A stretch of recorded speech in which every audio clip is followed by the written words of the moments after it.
go for main engine, start.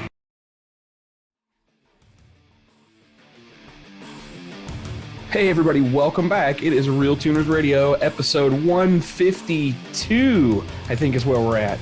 April 21st, 2021. Let's see. Man, we've done like 3 of these in a row where we haven't had to miss out. So what's new in RealTunersville? There's a guy outside my yard running a weed eater right now, in case you hear that noise. Not nice. Let's see, getting ready to go back up to the engine dyno with the turbine engine, scheduled to be up there Monday, but there's like a 50% chance of that getting pushed as always, so we'll find out. We're waiting in line. We're going to do another couple of tune reviews tonight. Sounds like Brian's got a Haltech tune on a 2JZ, a Supra engine to work on. They're pretty common. And I think he was talking about idle issues and trying to get these things to idle nice and recover nice. I've got a Holly tune from one of our listeners, Mr. Bonifield, which I don't think he realizes that I'm going to look at his tune. I tried to email him back and didn't get a reply, but I see he's on. Well, there he is. He did email me back. All right, Jerry. I'm on it now. Okay, he's working on a log. He just sent me the log. Wonderful. So we've got a log and a tune from Jerry. I tell you what, Jerry, send me a message on Facebook, a private message, and I'll send you the Zoom meeting invite, and you can call in. You can do that right now. We'll get you ready and in the queue in the green room. Other than that, that's kind of what we had planned for the night. If you guys have questions, hopefully the Facebook video, they restored their old school video settings. You don't have to have an event now to have a scheduled live video, and it looks like it's working pretty good. Let me know if you can't hear us or have problems. Everything else seems to be working. Okay. Want to get started? Mr. Barnhill, feel free to tell us what you've got for. I'm still, hold on. He's still looking a little at behind. It? Right. Yeah, I'm just downloading. I haven't even opened the file yet. Tom Sewell, what is new in fuel injector world? Not really a whole lot right now. Just staying super busy because race season's coming up, and a lot of people send them in to get clean. So just kind of floating right now. How many sets do you clean on a typical day when you sit down to do a batch? It varies. Some days we get 1 or 2 in, and then we had a day last year we got like 60 sets in one day. So holy shit! People are like, "How fast can you get them in and out?" And I say it depends how many we can get. I mean, you can't clean 60 sets in a day, especially if they're they're bad. So it varies, But usually we clean at least a couple a day. That is crazy. Yeah. Holy crap. Makes me think I need to get an injector test bench. I want to make one. Man. I want to make one that'll do billet atomizers, though. I helped a guy do single channel one. I helped Eric Yost. He's been on here before. He built a single channel big injector tester that uses a microsquirt, which is cool. Yeah, he called me about that a few times. He actually burnt the driver up in that thing. No, he has a couple times. Yeah. They had something go wrong where it fried the brain. He had to get a new processor or get it repaired. But yep. I mean, it's cheap electronics, so it's really not that big of a deal. He's like, dude, I get 1,000,000 miles out of these things. I'll just have a couple laying around. Yeah. Well, what I had him do is I had him get an injector driver box. Aha. And then put a driver box on it, and that fixes a lot of it. And then I think he actually switched to something else. But it's been so much long since I talked to him. I don't remember what he ended up doing after that. I have to talk with him and see what he's running it with. Hey, Tom, while we're waiting for Brian to review the file to make sure we're not looking at, some kind of a 4-cylinder tractor motor, can you help people understand a little better, what to expect with injector cleaning and turnaround, and what should they know when they get them back? And realistically these days, how long does it take? How long does it take to get on the boat and go over to China and come back and all that stuff? Kidding. Well, yeah, we don't send anything to China to clean. We do it all here. Typically, most places are a couple days. Some places tell you a week or 2. That's, I think that's a little long, but that does happen. We've had guys send them in, and it takes a week or 2 where, some sets are really, really dirty. A lot of times, if something's really dirty, I'll set the machine up and I'll let it run all night long. You know what I mean? So sometimes it's not a matter of, an injector cleaning company isn't trying to get them done fast or this and that, but some of the stuff like the Bosch 2000s or the 2200s, those injectors are super picky. You know what I mean? You look at them wrong sometimes and they get dirty, and especially if they're stuck and corroded, then they just take a long time to clean. So And it's really hit or miss. Like I had a guy send a set of injectors in. He's like, hey, I think my injector's stuck open, blah, blah, this, blah, blah, that. And we get them, and I'm like, these are perfect. You know what I mean? There's nothing wrong with the injector. Oh, blah, blah, this, blah, blah, that. I'm like, you know, there's nothing that we see here that's wrong. You know what I mean? So that's usually when your tuner says, "Oh, the injectors must be bad." Yeah. I'm just kidding. I mean, I've had a lot of people, you know, they send them in and they say, oh, we're having this problem. Hey, there's nothing wrong. It's got to be the injectors. There's fuel in the intake and it's flooded. And it's like, it's not always the injector that's the problem. You know, I had one guy I knew, you know, he kept fighting with me, and I said, let me remote in, let me see what's going on with your car. And so I remote in, and his coolant temp sensor went bad. It was reading like, you know, negative 220 degrees or something. So it was putting 40% more fuel in the car. So it felt like an injector was stuck open, but really it was just adding 40% more fuel to it. So it's not always the injectors, you know. Sometimes it's something else. The other thing I can tell you is a lot of these companies that are cleaning injectors and doing stuff, they're not using most of them aren't using a really good bench. Most of the commercial off-the-shelf benches really aren't that great.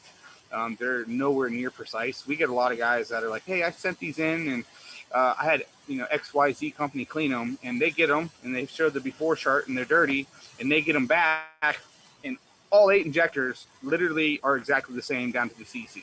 And I'm just like, that's not realistically possible. You know, I mean, it's possible, but not likely. And usually they got a shitty machine when they do that. So try to send your injector somewhere, you know, somewhere reputable that has a nice machine. You know, we have a couple different benches. We have a custom built bench that we use. You know, we actually do everything by weight.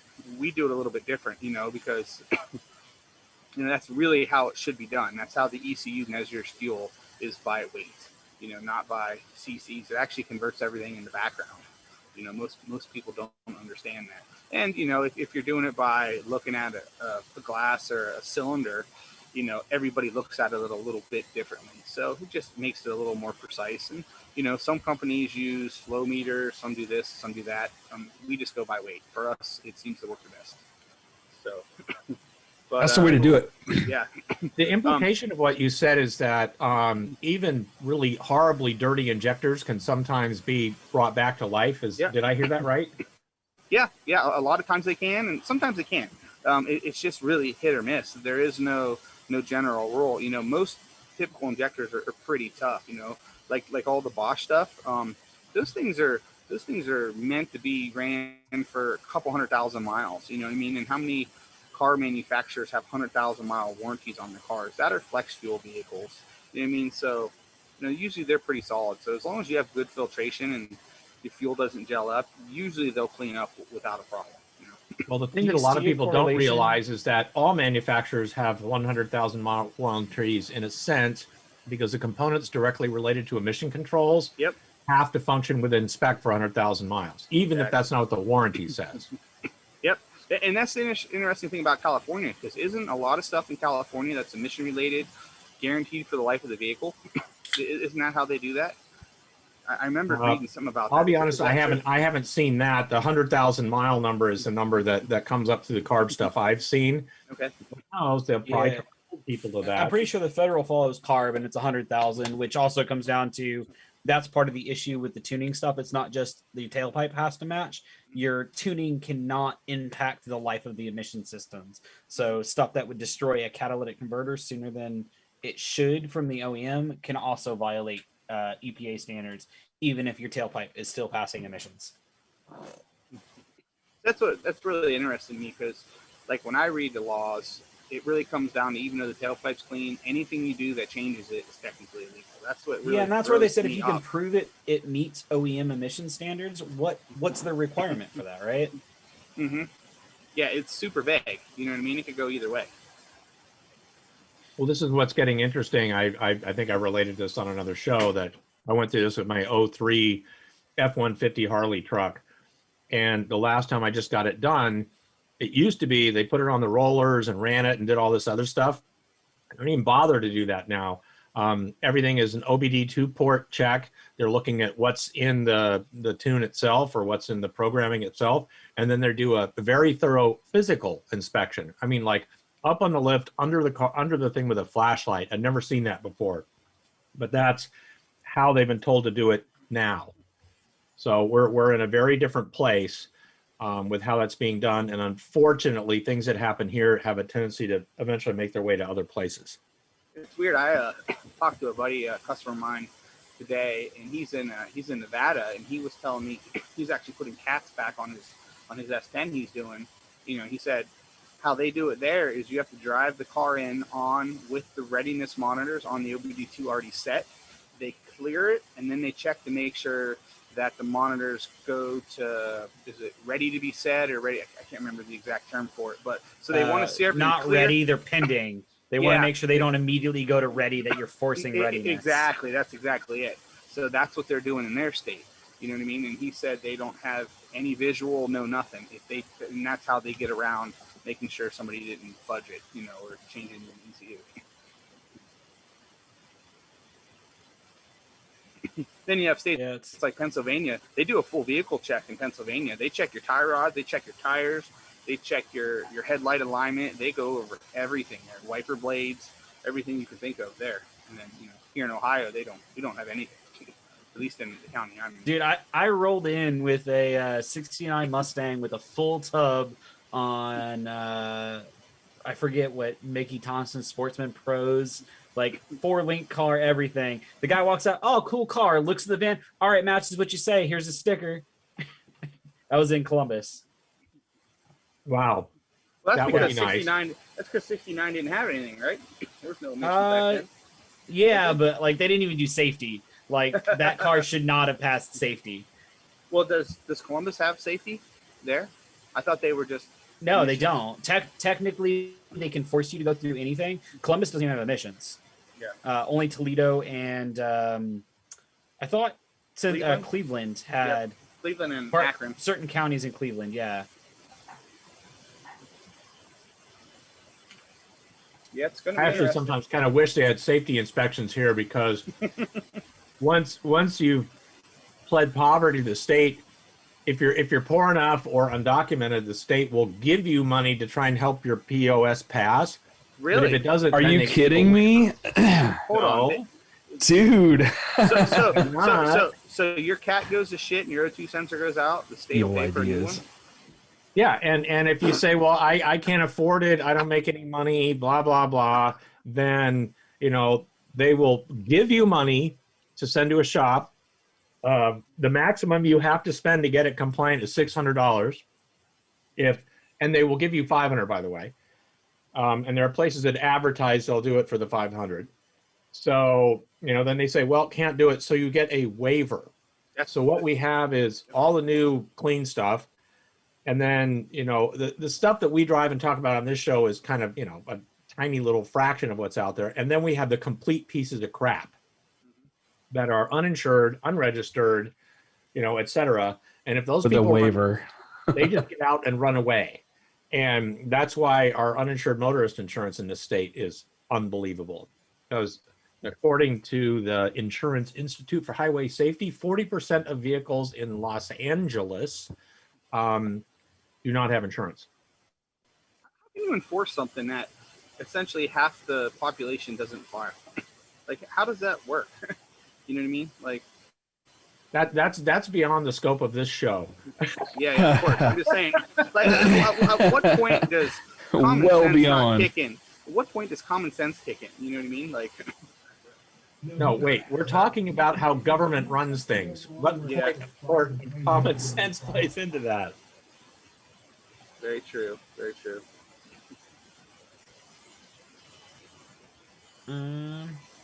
So, Brian, I think how you doing? Probably start with this. Yeah. I think we've got looks like share your screen and not just your window. Yeah. So when you do the share, that way, if it has pop-up windows, you won't miss the pop-up windows. I think Haltech software works that way. Yeah. So there's pop-ups inside of. Let me see here. So it may not show them on your share if you share the window instead of share the screen. Host disabled participant screen sharing. Oh, for the love of Jesus! First off, here comes Kenny Howard. He's going to yell at me. And second of all, hold on, I'm going to the meeting settings. Yeah, and remember to close all the other windows, like Reddit girls who finish the job and that stuff. Just get rid of all that. So it says, I swear to God, I allowed that. Hold on, settings. You said after the last time you fixed it. I thought I did too. Share screen, full screen, scale, enable remote control, side by side, silence, blah, blah, blah. All right, so we got hopefully a let me see, let me go look at 2JZ GE Haltech Elite 2500. It looks like is it gonna ask me? Let me see here. That's still telling me no, not allowed. Fucking Zoom. I'm in the settings. I know Kenny Howard's like, it's right in your inbox, idiot. But I don't see it. How did we get it last time? I mean, I didn't do anything different this time. Maybe Jason start Googling how to fucking enable this in Zoom, how to enable a participant. It's not asking me. Hey, Kenny Howard. You can, Kenny Howard, you want to call in and tell tell us how to fucking make this Zoom. Well, I mean, you can tell me how to do it if you know. Share the screen. Feel free if anyone else knows. Okay, I wish show meeting controls, speaker view. Right, so while we're at it, so Brendan Mull, I know you're in the chat here. Why don't you go ahead and tell us some information here? It looks like, looking at the file, this is an IS300 automatic, so I'm guessing this is wired in. There's no settings for piggyback mode with the stock ECU still controlling the transmission, which we can chat about that. You might be able to ditch some of that depending on what else is in your car, because the Haltech will control some factory automatic transmissions, and I think that includes the IS. But you'll lose all your climate control in those IS300s. So. All right, there you go. Now you can share. All right. Boom. See if it lets you share there. No, I got advanced sharing options. Hey, there we go. Just share the whole screen instead of the. I would share the whole screen and just maximize your Haltech software window, because that way, if you have windows that pop up, it won't miss those. Yeah. Let me just close that QuickBooks window that's on the same screen, so no check it pop-ups come out up there. You guys can see how poor I am. All right, so yeah, so sweet, all nice there. Walk us through what we're looking at for those of us that are Haltech retarded. Oh man, I said bad word. So we'll start. So we'll just start with the basic setup here. So when you're doing your setup in Haltech, there's this little gear icon. You can also come up here to setup and main setup, or hit F4 if you're a keyboard guy. Here, we'll start it. Defaults you to functions. We'll start an engine. So this is what we're looking at. So like I said, this is a 2JZ or 2JZ GE. The picture he showed looked like it's a VVTi. I'll check that in a moment. Do you mind if I invite Brendan Mull onto the call if he wants to join in? Yeah, go for it. That's probably easier than waiting for him to type. So this is a 2JZ. So it looks like, yeah. So plug and play parallel with factory PCM. Factory A650. So we'll cover that in a minute. If you don't have a reason to keep the factory ECU like climate control and stuff, you can ditch this parallel install, and we'll cover that in a moment. We'll go over the basic stuff. So basic Haltech, the easiest thing is setting up your engine here. So engine size, stroke, go nice and order, slow. Normal stuff.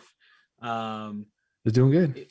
All of this stuff is just drive type comes into play if you're doing traction control. It will change your traction control strategies and what's automatically defined as a driven or non-driven wheel. You don't have to, like, if I go in and say, oh, this is a left rear wheel speed sensor, I don't then need to tell it it's driven. So like Link, you can say, oh, I've got all my wheels. You can say it's rear wheel drive, but then you have to tell it which wheels are driven, which wheels aren't. So saves you some time there. So here's the transmission. So he's got this automatic with separate controller. And Brendan, when you set this up, and I think I sold Brendan this ECU now that I think about it. When you set this up, you probably were on an older firmware and you didn't have this. Oh, actually, you're on an A650. Never mind. I thought you were an A340. It will not control your A650. Sorry. So this is a big thing on Haltech. They're adding a lot of transmissions. They have a lot of stuff predefined. So you GM guys that are run 4Ls, they've got your stuff predefined here. So no more running secondary trans controllers or going with just a Terminator X because you need trans control or whatever. So, so we'll leave that there. So trigger wise, they've got this predefined here. So this is a VVTI. So it's the VVTI trigger here, which they'll tell you what it is so you can verify if you don't know what you have. TDC offset angle. This is an actual degrees. It doesn't do counting teeth, anything like that. It's straight up, this is how many degrees in crank angle that TDC trigger, the home trigger is before TDC. It's been a long time since I've timed a VVTI, and this is a GE head, so it's going to be a little bit different. So I'm going to assume Brendan put the timing light on this. If this came in, I don't care if they said they put a timing light on it. I would put a timing light on it. Looks like factory triggers. Is that right, Brendan? Factory reluctor triggers on these JZs, which Scott's heard me bitch about before. They're okay. They just like to fail, especially as you make more horsepower. Just keep an eye on them, make sure your thresholds are right, and when they go, you go. So this is the big thing in Haltech. You guys always hear me talk about the math, and math is close. We'll take a look at the VE in a minute. So this is where you can set up what fuel you're on. So if you're running flex fuel or anything like that, you petrol is gasoline for those of you who are not, Australian. Used to talking about English as in UK. So let me see here. So if you're running an ethanol petrol blend, if you're running a fixed amount, you could type in the percent ethanol, so it'll automatically do your fuel mass calculations and everything there. So they don't give you the ability to define your own stoich or your own fuel information, mainly because they don't want guys messing with it. So this is a non-flex fuel setup. They have what they call their auto VE air temp compensation. I honestly don't use this a lot because most of my maps were done before they added this. This is similar to how an OEM does their like injector valve temperature compensations. To be honest, if you run up with a lot of cold start and Excel enrichment and some weird fuel stuff, to be honest, this is nice. And in theory, I should like this because it makes the math perfect. But most of the time, any little error you have, leaving this turned on, it works okay if you tuned with this and it's been on the dyno and you know it's dialed in right. Sometimes clicking this causes more problems than it's worth. So that'd be one question here. If you're having a lot of drivability issues and some inconsistent fueling, I might turn this off. And instead of, basically this does your intake air temp compensation automatically rather than having an intake air temp correction table, which we can show both of those. But that's about the only thing I see here. This isn't an ITB car. What does that mean? Individual throttle body. Okay. So ITB cars, there's some zero throttle maps here, which we'll talk about for ignition, because I already know something I'm going to recommend on this. Does this car idle okay, Brendan? Or does it idle high or not idle at all? So all that looks pretty good setup wise. So your fuel load type, this is where you can do map sensor, MAF sensor, throttle position sensor, or you can do engine pressure ratio, which is EMAP, map over EMAP. So you have an EMAP sensor and you want to model that way. The engine pressure ratio is what you'll use. And what he means by EMAP, that is basically your intake pressure over the exhaust pressure. So you would have a back pressure sensor on the exhaust side of your motor. Yep. And that would measure the difference between the two. Absolutely. Base fuel pressure, and that just matters because there is a fuel pressure differential calculator. So it'll automatically do base fuel pressure plus minus map sensor in gauge to do that. Injector stuff all here. When you're doing your timing, you disable the injectors here if you want. It's an easy way to do it rather than plugging them. Flood clear, if you hold your throttle wide open throttle, it'll disable the injectors. So if you're not getting fuel on a Haltech, I've seen this. I've seen the TPS stuck at 100% with flood clear enabled, and someone didn't calibrate their TPS and it was always in flood clear mode. So if you're running semi-sequential, anything like that, so this is good. This should all be set up. So one thing, normal correction tables, if you want to do generic corrections, fuel compensation correction, if you're flex fuel, this isn't a flex fuel vehicle. There's two ways to do fuel pressure compensation on this. You can do it in a generic compensation, and I think I've shown this before, but there's another way I like to do it that we'll see if it's done here. Ignition, it's all kind of normal stuff. One thing I did see here, you don't have the zero demand ignition angle checked. And I'll show what this is. He still hasn't answered if this car idles okay or not. So we'll go ahead and turn that on, and I'll explain what that is in a second. You also don't have air temp correction on, which I don't know what your intercooler setup is. It looks like this is a pump gas car.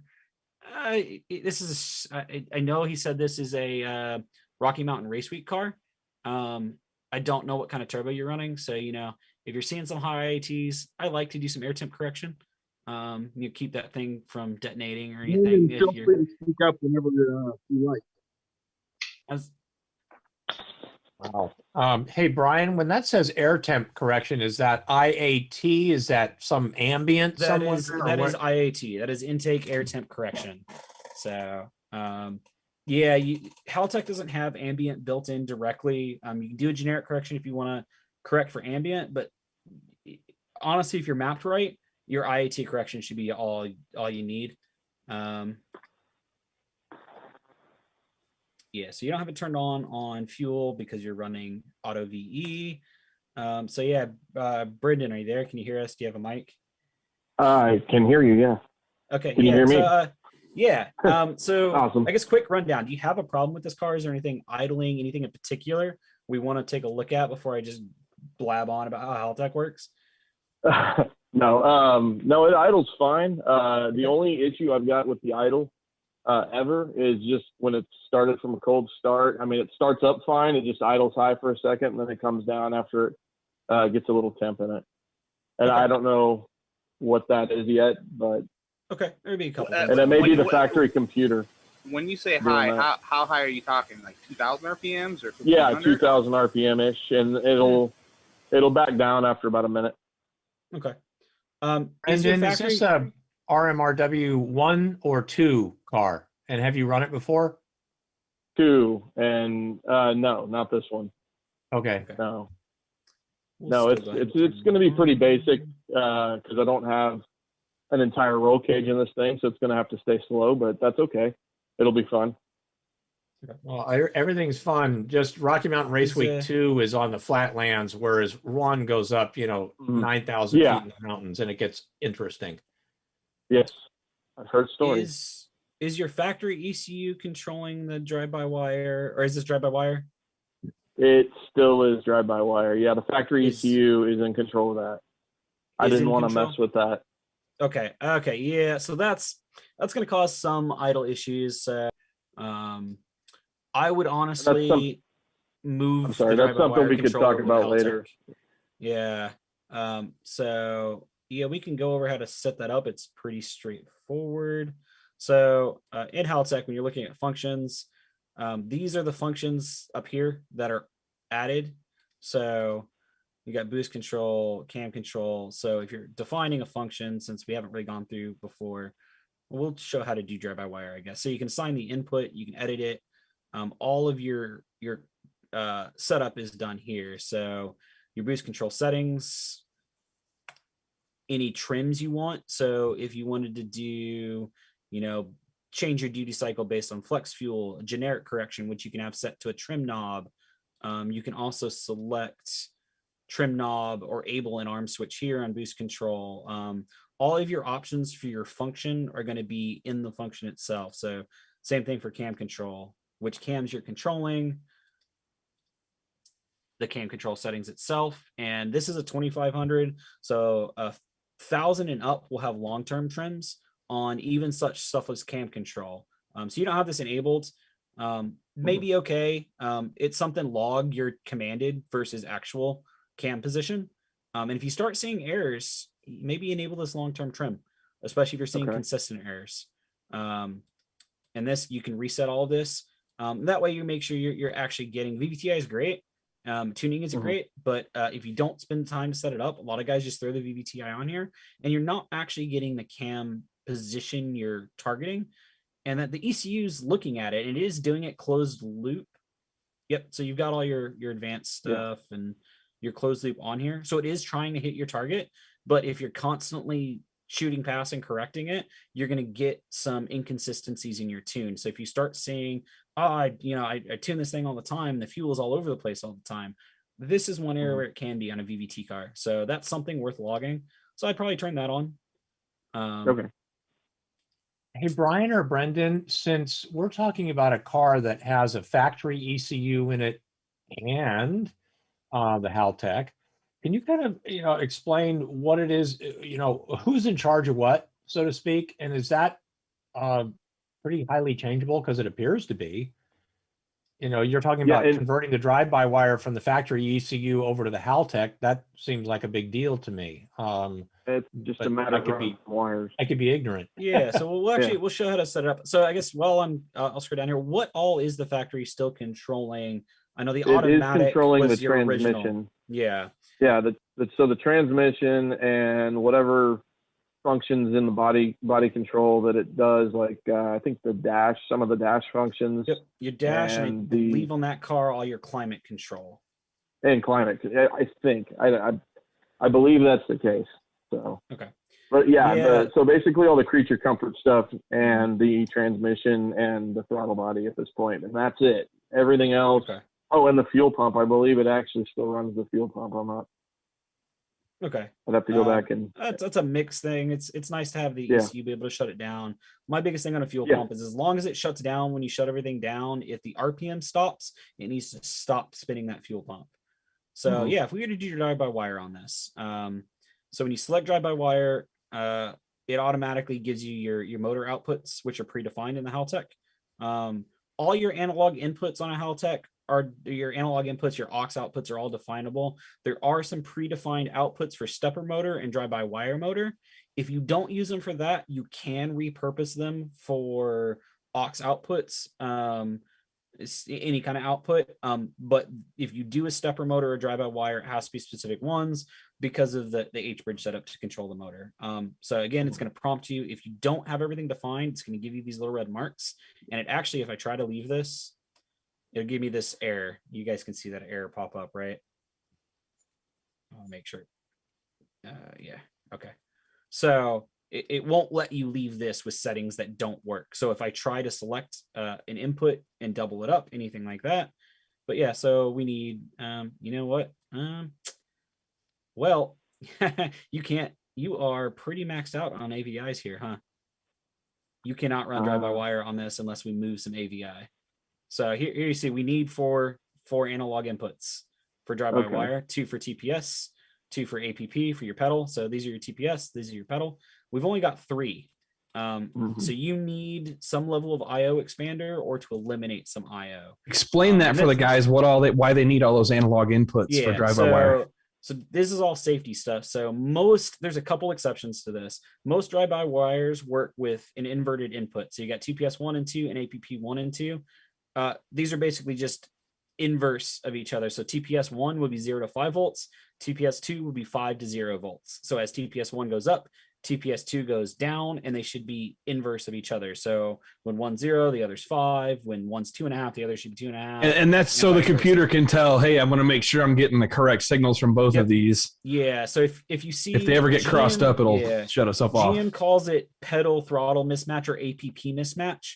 There's a couple ways. Some would say, hey, your APP 1 is saying wide open throttle, but APP 2 is saying 2%.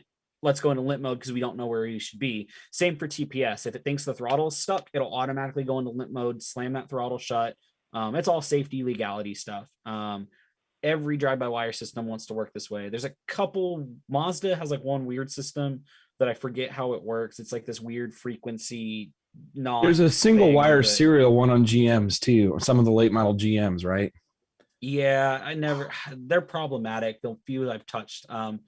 Any standalone, I know one person got a Haltech to work with the weird Mazda setup.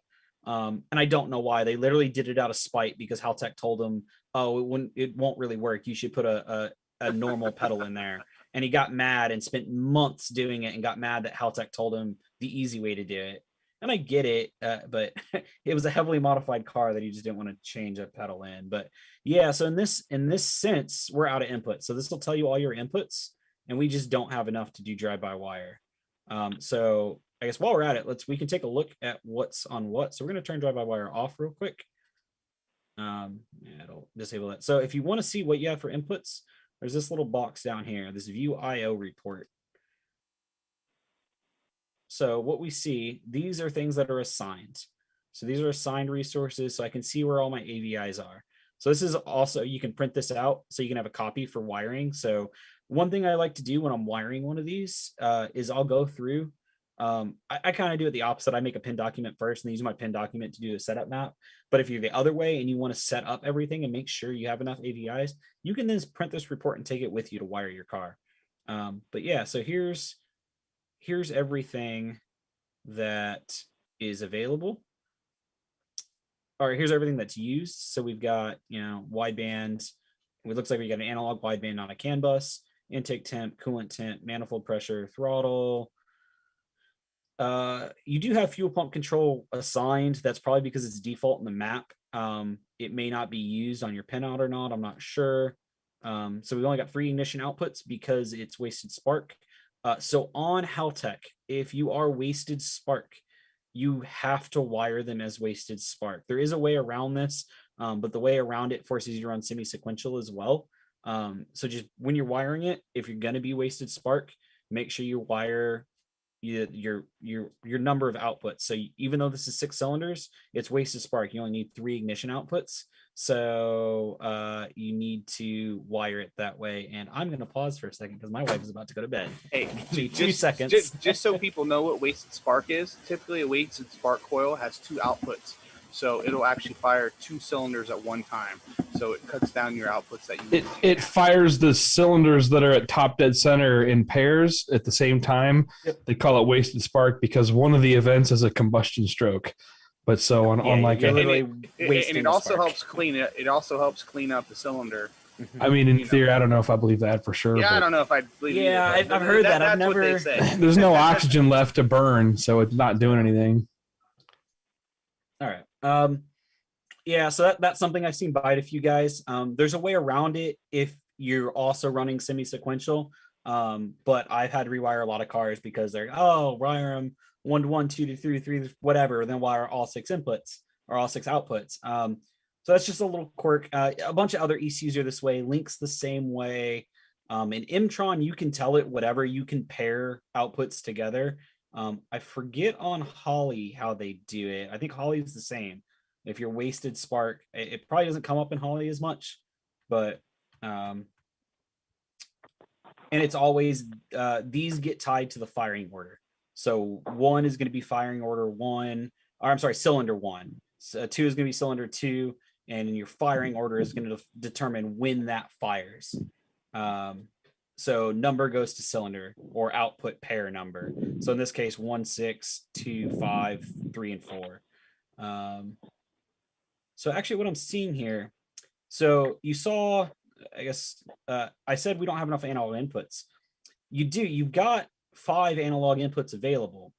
2 of these, however, I don't mean to interrupt, but just an observation. Dude, this is a really nice layout. Their software, they've put some real effort into this over the years. Like the wire colors and stuff there. Are you seeing that, yeah, Bill? I mean, that's pretty badass, isn't it? You don't get that in anybody else's stuff. Yeah, their graphics interface, it's the explanation I always have for Haltech is it's very powerful without being restrictive on the software. You run into a couple things, but they definitely go out of their way to make it easy to use. The downside of that is you do wind up, the reason they don't let you program your own CAN bus is they don't want to do anything they won't support. And they don't want to take calls that, hey, I bought a, Joe Schmo Mega Squirt made CAN box and I can't make it work with your software. And they're like, well, we can't support products we don't sell. So it's been a conversation they've had internally. But that's when you run into why a feature doesn't exist. A lot of times that's why. It's because it's not an easy feature to support. Well, kudos to them for making this non-intimidating. So the Facebook screen just went black on my side here. That's weird. YouTube is still running. So anyway, so one thing you can see, so we've got all our assigned outputs, our assigned IO. So all the screens just went black, Scott, on the live stream. I'm sorry, say that again. all the screens on the live screen just went black. Oh, so your outputs are black there. So hold on. He's going to put it back on another screen. Just a second. We'll fix it. I'll wait for them. So basically, there we go. We got it. You're back. Okay. There's a 20-second delay, but you're back on the stream. Go ahead. Yeah. So basically, we've got these analog inputs here. And you said when I was trying to do drive-by-wire, I only got 3 because I only got these 3. You see these 2 look a little different. There's a handful of shielded inputs. I'd have to go back and double check. I forget what these are rated for different. These inputs don't have pull-ups available for one. So what I would actually do, these are generally used for things like wideband, things you want to be shielded. I would actually move this wideband input to AVI 1 or 6, and that would free up this input, and we could do drive-by-wire. You've got enough inputs. You just don't have them assigned in the way you can use them. So I would probably move this wideband input to AVI 1, and then we could reuse AVI 3, and you could do drive-by-wire. Okay. Perfect. I was going to say, I haven't added that much stuff to this, so there's no way I'm out of input. It's like, drive-by-wire eats up IO. This is the problem. So if you look at that, what we'll have is we'll have one AVI open. You don't even have oil pressure. You don't have fuel pressure. Not yet. I will. Drive-by-wire eats IO. This is why Haltech IO boxes and some other products. There's some other ways to make this work. Adding a ECU master PDU. I actually just discovered recently the ECU master dashes can actually take up to 8 analog inputs and push back to the ECU. So you could use a ECU master dash on a Haltech and add 8 more analog inputs. And it'll actually speak Haltech can? Yeah, I can make it speak Haltech can. You have to program it. It's nice. It's not something native. It's the same stuff I've talked to some of you guys about, and I've done. When Brian makes it sound really simple, I'm just going to make an observation that AEM CDL dash on Dan Parker's car. When I started looking at what I was going to do to have that set up, I'm typical me. I'm like, just read the manual and look at an example, watch a YouTube video. I'm like, 10 minutes into that, I'm like, holy shit. I'm going to go ahead and call Brian, take him up on that offer to help. But there was a lot to it, but it was super badass when it was set up. And it took him 10 minutes. Brian, Brendan a second ago said he didn't have some of those inputs like oil temp and other stuff, but was going to. Brendan, can you explain what you meant when you said you're going to? Yeah, well, so I have a new engine I'm putting in this car that I'm currently building for Rocky Mountain Race Week in particular, to get ready. And I, in doing that, I wanted to add coolant pressure, crankcase pressure, fuel pressure, and oil pressure, and just have a little more input and be able to log all that stuff. All good ideas. You know what? Does that require the extra AO box, Brian? Yeah, I think so. So Kenny Howard made something. I feel like an idiot for missing this. I forgot Haltech does this. I was setting up an Mtron today. When you set up drive-by-wire, it doesn't automatically turn off TPS. So you have this TPS input that'll free up an input as well. So here, let's set this up for drive-by-wire. Oh, Kenny. Right? So we don't need throttle position.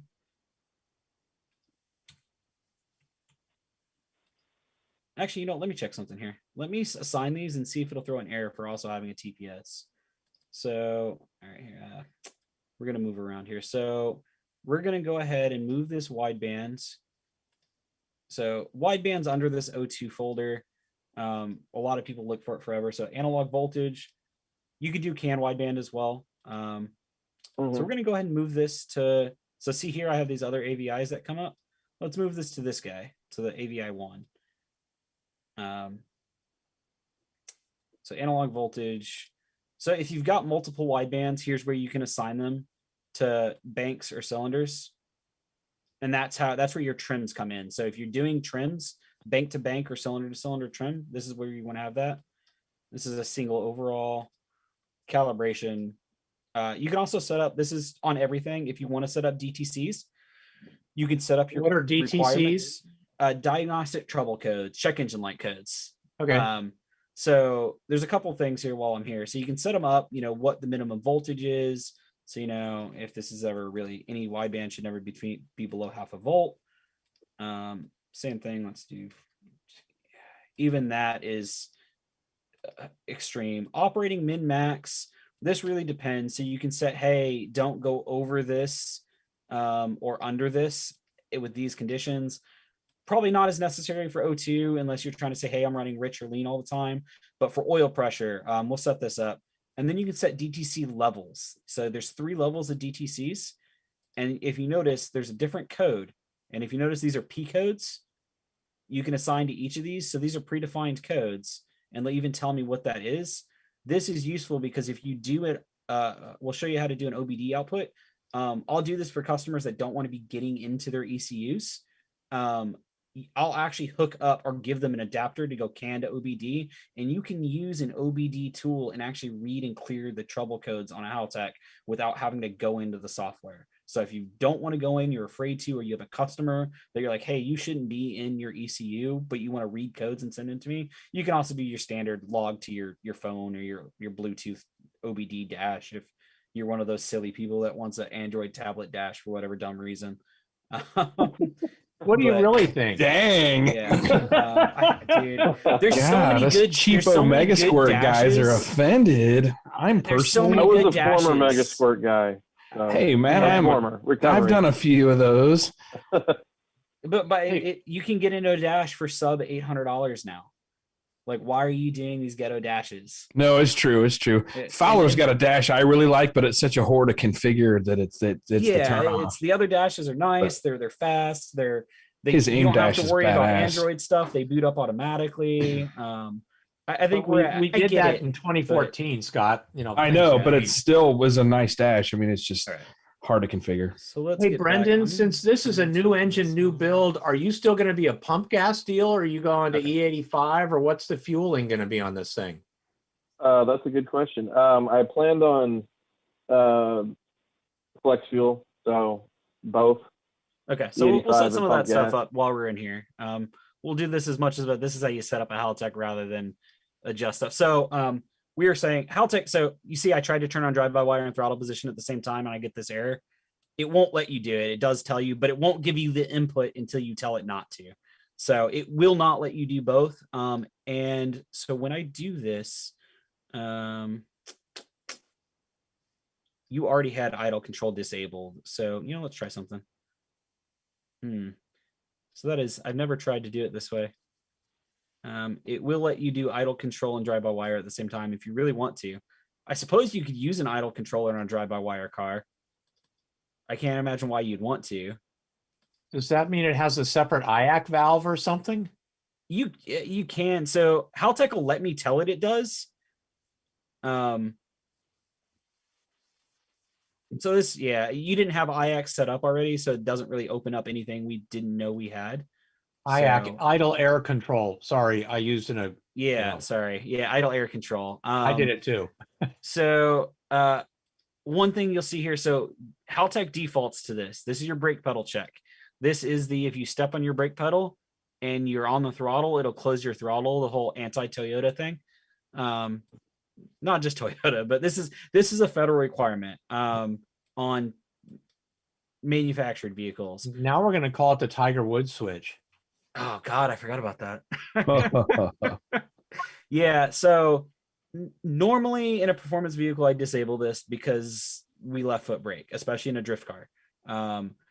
If you want to have the safety, this is here, but it'll give you an error. When you set up drive-by-wire and you see an error and you're hunting around for it, that's why. It's trying to do the brake pedal check, and you probably don't have a brake pedal input here. I do run brake pedal inputs on a lot of cars. Depends on what you're wanting to do with it. But typically I'll disable this if it's a car you're going to left foot brake.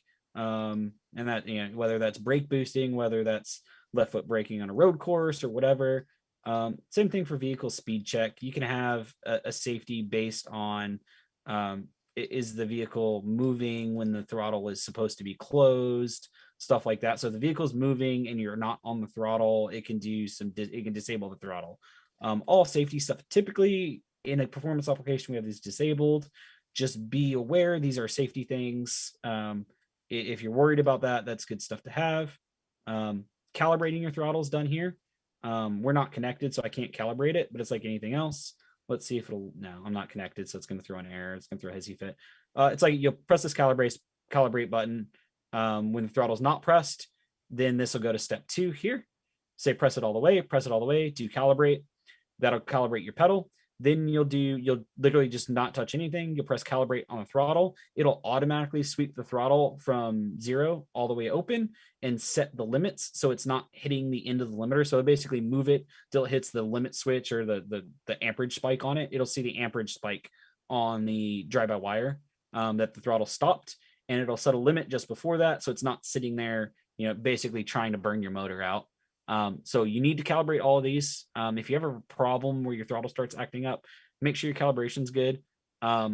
Some throttle bodies, the GM ones, the Toyota stuff, the BMW and GM throttle bodies, we've never had a problem with. There were a couple weird throttle bodies we had problems with them holding their calibration.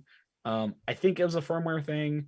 I can't really speak much to that. If you have a frequent problem with your throttle body going to limp mode all the time, double check that your calibration isn't getting messed up all the time. And then your APP to TPS. This is your throttle sensitivity. So this is how much the throttle opens for how much I push my pedal. So, if you want to tip in real easy, if your car's real jumpy, you literally can just grab these, drag this around, change your curve. I usually like to do something kind of like that. It really depends in other on words, the car. you can make it soft for initial tip in, assuming that's what you're going for. In a drag car and in a street car, that's usually helpful. This is the nicest thing about drive-by-wire is you can make it. You don't need to put a cam on your or have a progressive linkage or mess around with that on the actuator side. That's fun. Brian, do you guys ever do, or any of you guys, do you do visual verifications so that when you think the drive-by-wire throttle is opening 100%, you actually look to see that it is? I'm just curious. I've never when we first do the this. setup too on a new wire, I always verify it.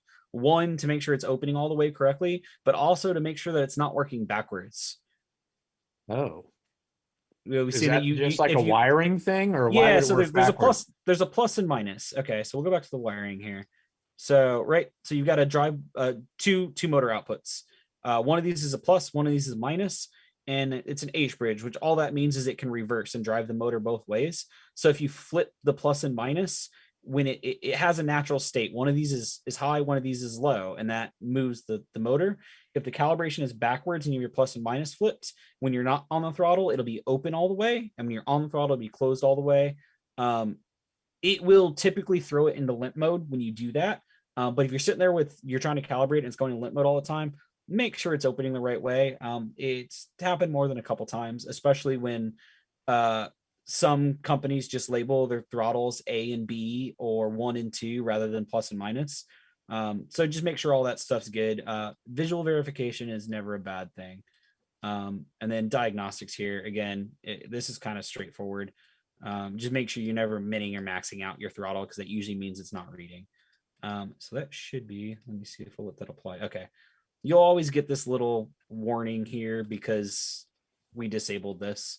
So it's just basically, this is Haltech's, basically, hey, we told you this is a safety thing and you're not doing it. Damn lawyers again. So yeah. So you're doing flex fuel too. So we'll do an oil pressure. So if you want to do your, so he doesn't have oil pressure, any of that stuff set up. So it's not going to be in our included functions. So these are all functions that are available, predefined functions.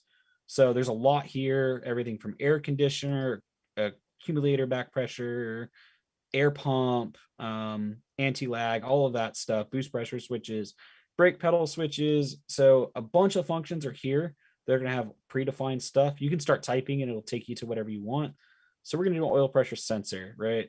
So we got some AVIs here. So let's bring this in on a general AVI. So we'll talk about these synced pulsed inputs are used for frequency. For certain analog inputs, they don't have pull-ups, but you can do, if it's an AVI input that doesn't have a pull-up, like an analog input from a transducer, you can use these. So just as long as you're not doing a temp or something that requires a pull-up, you can use those. So you're probably going to run something like this. That's a standard calibration.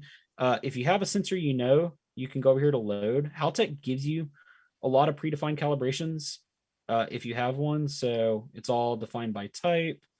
So this is going to be a pressure sensor. Like a TI 150 PSI pressure sensor, right?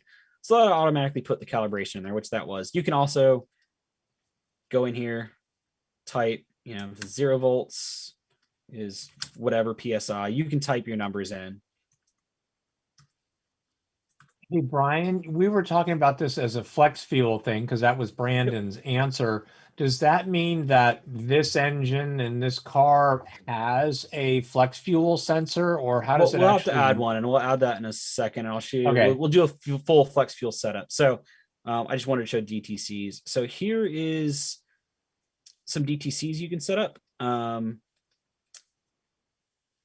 So you can do it by voltage just to make sure that, hey, the oil pressure sensor is working. We'll just set these to level 1 for now. I don't have engine protection. We can set, we'll have to go there. We'll set this one to like a level 3. If something is a level 1 or a level 3, what does that mean? What happens? What we'll go. So we're going to go to engine protection here, right? Right. So we'll enable. So we've got these severities. This is how severe they are. So we can enable a bunch of ones. So level 1, hey, add that, enrich lambda this much, add fuel, boost correction, take this much fuel boost out, retard timing. You can set a secondary rev limit that's lower than your main one, and you can limit the max drive-by-wire position. So, and you can also set this drive cycle. This means that when I clear the keys, the limp mode goes away, or leave this until I've cleared my codes. If any past DTCs are there, I almost never use this one. There's times to do it on a street car. I might use it more where I'm sending someone out. For a race car or something where I'm doing it, I'll do these. And so you can have separate levels. So this is, oh, hey, something happened. It's probably not a big deal. Maybe I don't limit anything. Maybe I just do some basic stuff where I can go all the way to, hey, let's enable a level 3. Let's add, 1 point of AFR, cut all the boost, retard timing 5 degrees, and set, 3,000 RPM rev limiter and, 30% throttle. So you can drive this thing off the track, maybe get home, all the way to, I can kill the engine if I want. If I say, hey, you have oil pressure, shut the engine down. That right there is what amounts to limp home, right? Yep. So yeah, so you got 3 different levels. So when you're setting your DTC severity, this is what it's going to be. If it trips, it's going to enable this level of engine protection. And you can have a DTC without having a severity level. So it can throw a code and do nothing. All it does is throw a code. So that lets you have multiple levels of, hey, is this something I want to shut the engine down for, or something else? Actually, it gave me. What I like about setups like this is that you can do things like, hey, if my oil pressure goes below a certain level during a pass, we're going to back out. Set an alarm for it. They've actually moved this. So you saw it gave me a warning. Hey, for these oil pressure minimums, go to the oil system. So this is your navigator for where, let me drag this out. This is where all of your maps are. So they're broken down by section.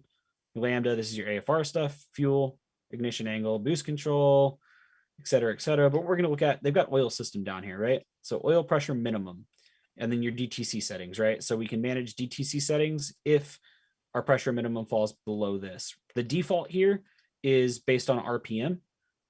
So, hey, if we're not moving, I don't care. Usually I'll do that. We're not going to have, the engine's not running at this. I don't care. Whereas, higher RPMs, if you want to get more complicated, you can actually add another axis. So you go here, I'll do that again. You go up this table axis setup, or you can go to setup, table setup, or press F3. So you can add another axis, and this is true on every table. I can see why you guys like this over Holly and Megasquirt. Yeah. So I can add, like, Bill's over here going, hey, Brian, help me set up a Haltech. So you can add manifold pressure. It's pretty cool. I was just thinking about this for all the guys that are used to having a fuel map and a spark map. Yeah. We just went somewhere else altogether. Well, here's the other thing. Haltech is very competitive when you price them by the IO or by the feature as well, like with anything. It's interesting. Carry on, Brian. Now, it's interesting, Brian, you went to map here. I just grabbed something on oil pressure. RPM. My is intuition usually, was to go to like oil temperature or something. yeah. So normally, yeah. Oh, there you go. Yeah. You could do oil pressure versus temperature, or what I can do.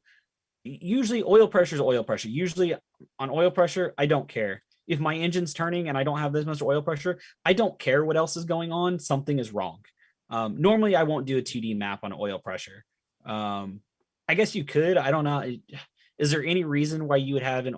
I guess you could do oil temp if you wanted to set a max oil pressure. The default here is this is a min oil pressure, right? And you can actually have a minimum map, like the engine has to be doing both of this. Well, if something bad happened and you might have a DTC for coolant, but if things were really getting hot and your oil temp was suddenly 280 or something, then it's not going to maintain pressure, and you might want to know that ahead of time. I'm just, so we could set up another. In that case, I would probably have it trip a separate oil temperature warning before. This is probably going to be a resistance type.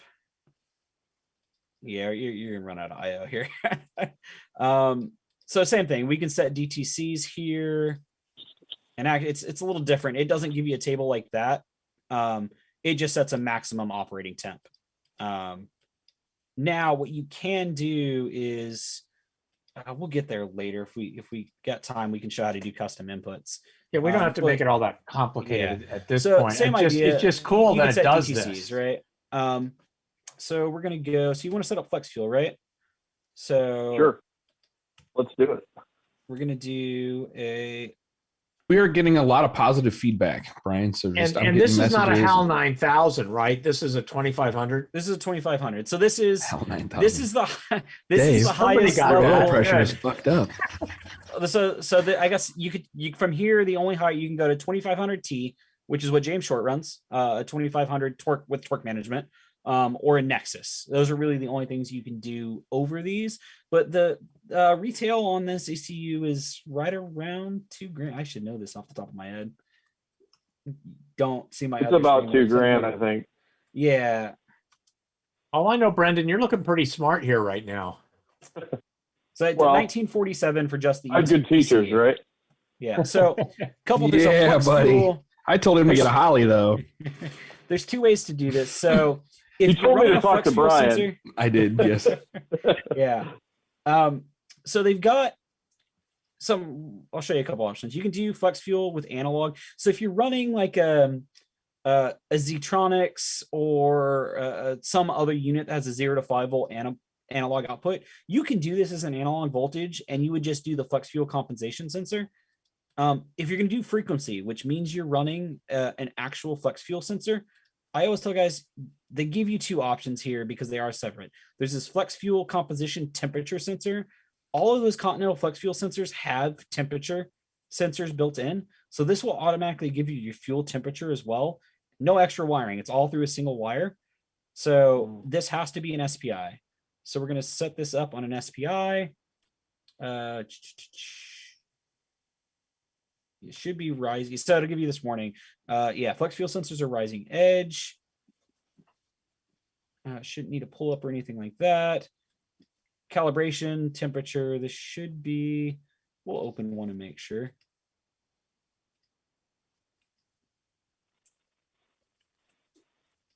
Let me see here. Yep, so it's got temperature, digital fuel composition sensor. It says Haltech here. It's the same for every Continental sensor. Here,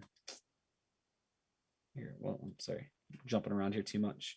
Calibration fuel. So that's right. You could open one if you weren't sure.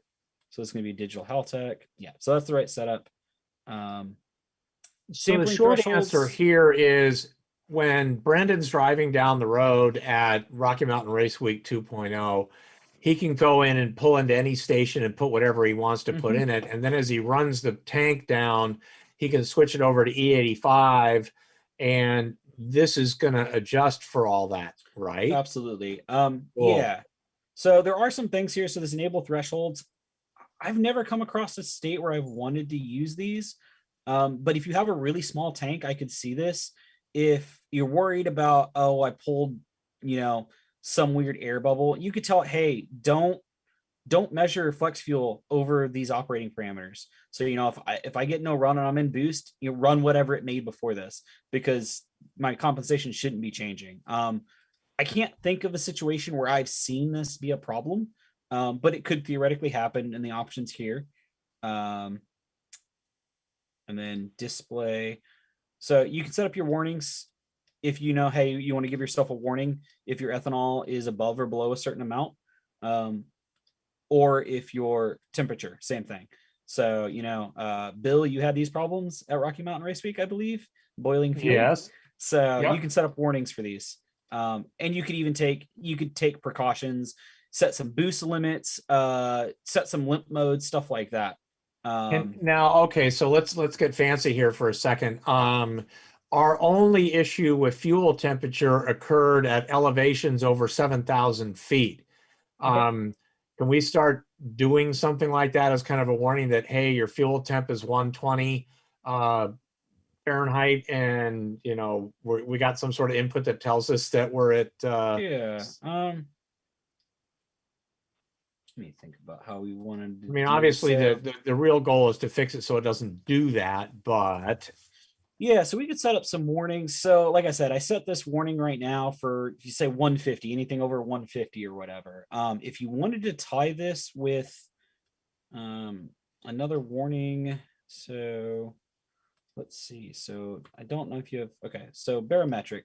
So usually for barometric, if you're not using the onboard pressure sensor, that's the best way to do it, because why eat an analog input when you got a sensor there?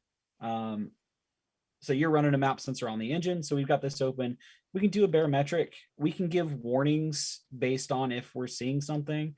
What we could also do is, we ran a second map sensor at Rocky Mountain Race Week 2.0 to deal with that. So if you've got multiple fuel pumps, right? Okay, And that so should have been on anyway. We've got aux I guess pumps, I forgot right? to turn that on. We're going to run this digital switched pump. Let's see if I've got an output. We'll just pick a random one here. So see this trigger type? I can, okay. This quite won't give it to me the way they want to make it easy. So a couple things. If you're running multiple pumps, you can trigger them. You can say, hey, only come on at these parameters, or if I need flow rate more than this. What we want to do here is maybe turn off, if we're running multiple pumps and we want to disable it.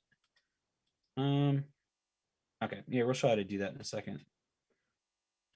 So what we could do is, what we probably want to do is just make sure a second pump doesn't turn on. So what we could do is set some other parameters. We'll circle back to that. I'll finish the flex fuel setup real quick. So we'll finish the flex fuel and I'll circle back to how to do that, because that's a good crossover to some other stuff I wanted to show how to do. So we've got our flex fuel sensor defined. So what we didn't do is tell the car it's flex fuel. So we just want to go here, tell it it's flex fuel. It'll gray this out because the flex fuel sensor will take care of it. So this is something we didn't cover before. This will audit the map reference versus constant. This is your fuel pressure input. This means I have a vacuum line on my fuel pressure regulator and my fuel pressure changes with engine vacuum, or it's non-referenced and I have the same fuel pressure all the time. If you get this wrong, so if I have map referenced and I'm running like an LS that has a fixed fuel pressure or a 350Z, you will have to bake, your VE map will look really weird, because as your map goes up or goes down, your effective fuel injector size changes. If I do constant, it automatically changes and scales that. So my math in the background is right. If I tell it I have an injector size, it knows that, hey, my injector size is only that at my base fuel pressure. So if my map is changing, I will automatically change this. This is a nice automatic way to do it this way, but you can still do fuel pressure compensation, which we'll do as well. But we've told it it's flex fuel. So what we want to do on our Lambda table, fuel comp correction because we might want to run different AFRs with ethanol on. Fuel table, I like to use the fuel comp correction if I need it. What that is, if your injector data isn't great and I put flex fuel, I run flex fuel in. We were talking about this earlier where, injectors on flex fuel flow less than they do on pump gas. If you don't have that data great, this is a nice way to automatically say, oh, well, yeah, they flow less. Here's a general correction where I can correct on fuel compensation. And then same thing on ignition, fuel comp correction. Is Tom still on? What's that? I was asking if Tom was still on. Yes, sir, I am. Hey, Tom, can you get injector characteristics for both E85 and gas? So like if you're going to run flex fuel, you would have data to put in where Brian was just showing us? Yes, yeah, we can definitely do that. A lot of other injector manufacturers don't like to tell you that the injector flow rate changes based on ethanol. Some injectors it does, some it doesn't. The Bosch specifically, it does. At least the single hole Bosch does. You know what I mean? So like a factory LS3 injector, it flows not exactly the same, but it's pretty close between ethanol and gas. So the GM ECUs don't have a correction for that, but like R1000s or an FIC 1000 or an ID 1050 or any of the bigger regular Bosch stuff that's single hole, you'll see an 8 to 12% difference in flow rate based on that injector just from ethanol percentage, and a lot of places don't tell you that. So we get a lot of confusion because we actually flow our injectors on ethanol. Hey, I don't know if you saw Matt Sanford's question on YouTube, or did we get that one? Can you get baro from key on manifold pressure, like before the engine is started? Yeah, so it will do that. It does do a reading on it. I've never done that for a long term. That's a good question to ask the guys at Haltech, how much it saves that. I know it does a reading on key on. I just don't know how much I can do with it if I'm wanting to do active warnings. It won't let you do an active warning based on it because it's sort of a passive background thing that it only trusts it so much. I know that's how a lot of OEMs do it. And if you're driving up a mountain, it's not accurate because it's changing. So a couple things I did in the background while you guys were chatting. I set up a fuel pressure sensor. So we were talking about injector stuff. The other way to do this, so you come down to your injection system. This is only a single stage. If you have multiple stages, you have multiple here. So this is where you define your injector stuff. So firing angle, dead times, flow, and these are your current settings, high, low, whatever. You can do custom. So on flow, see, defaults is a single number. What I like to do, you can do a couple of things. So you can enable axes here. So we can enable an axis. This is injector pressure differential. So if I have a fuel pressure sensor and I know, we'll just do some real simple stuff here. 30, 35. We'll make this real dumb. So I can sit here and I can do fuel flow versus fuel injector pressure differential. So you can actually set up that, Tom gives you your injector data and actually, hey, Tom, you got some data for some thousands sitting around. That's what's in this car, I believe. Yes, it is. So I forget what they flow, but you're going to flow. I'm just going to make up some numbers here. Whatever. So Tom gives you this data. Most injector manufacturers do. So you can linearize here. So you either, So L is the linearize key in Haltech. You can also go up, edit, increase value, whatever, percent change, linearize. They don't have like a smooth or an extrapolate in just one direction, which is kind of annoying. They do have where you can copy up and down the stuff around it, but so here, this would be, this is our base number, whatever this is at injector pressure, you would just plug in the numbers that Tom gives you here, and there's your injector flow data. What you could also do is add another axis that is battery voltage, or we could do, I think we call it. I'm trying, yeah. So flex fuel sensor compensation. So I could do 0, 30, 50, 85. I could actually characterize these. So it's what, typically 10%. So P percentage change, take 10% out. We'll do this real lazy for a second. So that would be, these are the injectors at E85. These are injectors at pump gas, or whatever numbers you get. This would be one way of doing it, so your injectors are accurate. And you can do the same thing on dead time. So, this is dead time versus voltage. We could do the same thing. Whatever. So we can make our 3D dead time table. I think this can only be 3D. Yeah, so these can only be 3D. And you can set on these axes, you can select any parameter you want. So let's say we wanted to, say limit the car on barometric. So there's one thing. So boost, there's a couple on a 2500 and a 1500. You get what they call 4D tuning. So you got our normal two axes. He's got this third axis here, right? So I would normally do this on flex fuel. I'll pull up my GTO map I've been working on to show you some real tricky things you can do with this later. You could do baro. So if you say, this is at PSI absolute. So that's atmospheric. If your baro is ever reading 0, So in other you words, got a problem. It's 3-axis tuning. So an X, Y, and a Z. Yeah. Or 1, 2, 3.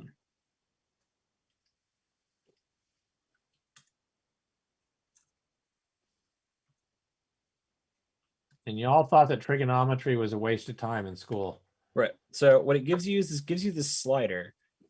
And so this gives you a different map in each one of these positions. So there's a lot of really tricky stuff you can do here.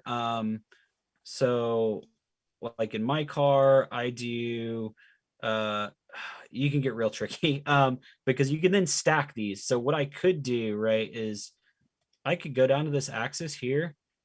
And instead of saying that, let me find another fuel map. So I've got tables. So, right. So I could actually tell it, this is a really bad example, but not base fuel tuning.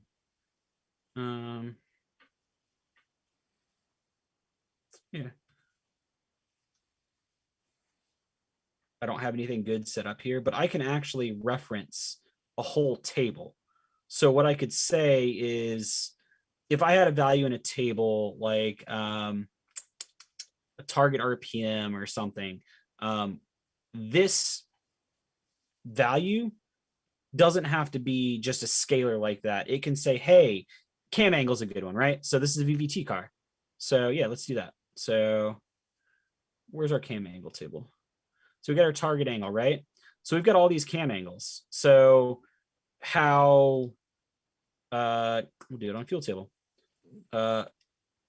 So how OEMs do it, the Coyotes are a good example, all the EcoBoost stuff. So Hondas all do this. Tables.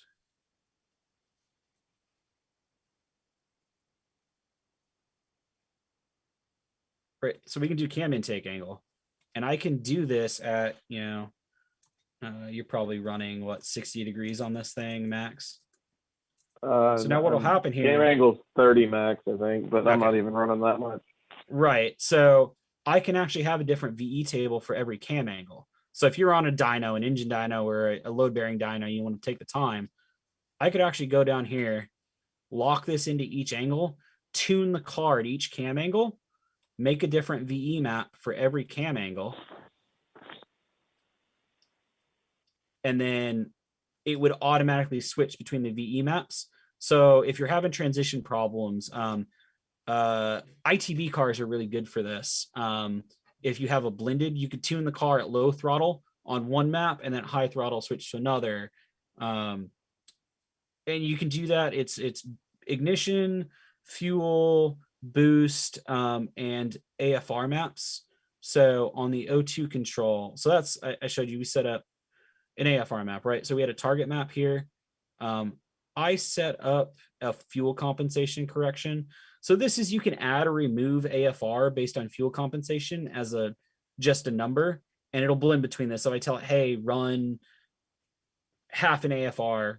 So I'm set up in gasoline scale. So 0.1 lambda, whatever, half a AFR richer. You can do it this way, or I could do the same thing. I can define a lambda table based on fuel compensation.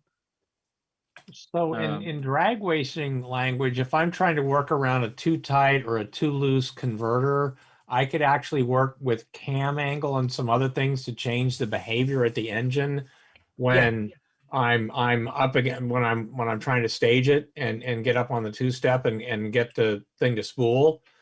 Because obviously changing cam angle could have a huge effect, I think, on how the thing spools. Yeah, absolutely. And so you can do a lot of stuff to get it to spool. You could even say you could command a cam angle if boost is below a certain amount. So like I could come down to my cam angle table and define a third axis here and call that well, so that's already map. So there's already versus map, but yeah, so I could either change my cam angle table or any other table based on if boost is below this, hey, do this instead. Or I could even say, hey, is launch control on or not? Is the trans brake on or not? You can do a bunch of stuff like that. It's hard to really show it. You could get really complex and actually make user-defined tables that are a state table that you can stack things like that. Say, hey, if all these are on, do this. If all these aren't, do that. That's kind of a little bit more than I think we wanted to do. But the point is that kind of tuning capability is here so that you could get an awful lot done without having to change mechanical components, because you could be changing the things that in this case are native to this engine and transmission combination, which also applies to a lot of other things out there that have variable cam timing. Because the variable cam timing really just jumped out at me as a way to really change the behavior of the engine on the starting line.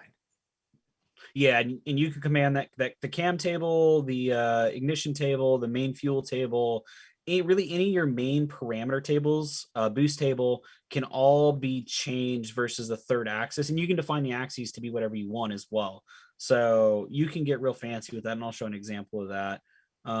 But yeah, really, so the flex fuel, we're all set up there. Depending on how you want to do it, this fuel compensation correction is a pretty good option for most. I usually do it the other way, where I'll define, I clicked the wrong button again. I do that all the time. I would probably do it this way. And really, I'd probably define this.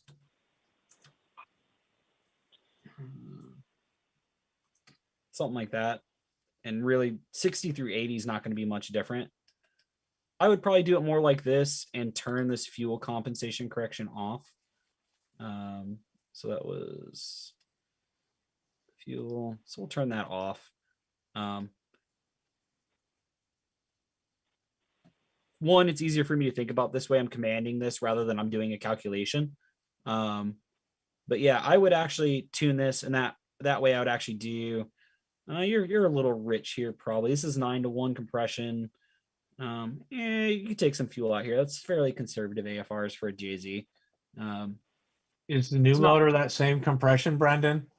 It's like 9 1/4 is what it worked out. It's overboard slightly, so okay. There's a little bump up here. Yep, here's you could, especially in this range, you could. Some of these. I don't know. It doesn't ever see boost that high. At least this setup doesn't. So I haven't really messed with much of that. Some of these things, Brendan, could be really helpful if you see pretty big barometric pressure swings or other stuff happening, even in a race that's mostly, within 1,000 feet of actual altitude. You could see 3,000 to 4,000 feet of DA change. And some of these things could really help you with having a car that you can be an effective one and done. The fuel model in Haltech should be, because it's the proper speed density. So the car, as far as fueling should be on, as long as you've got your barometric, it's measuring everything. It knows that, hey, this is my map, this is my VE. If you've got a big change, that I suppose that's probably more of a question for Scott. How much is your VE really going to change? I'm curious how their model would work, because VE responds differently across different engine builds, is what I've observed with elevation change. In theory, it's how much air is available, and if it's pulling in, but your pumping losses do change. On a turbo car, I wouldn't expect the VE to change that much. I think an NA car would be a lot more susceptible to a VE change. But yeah, you could do this versus Baro, or what you could do is go and do a generic correction table. Actually, well, hell, no, sorry, I'm an idiot. Just turn on this.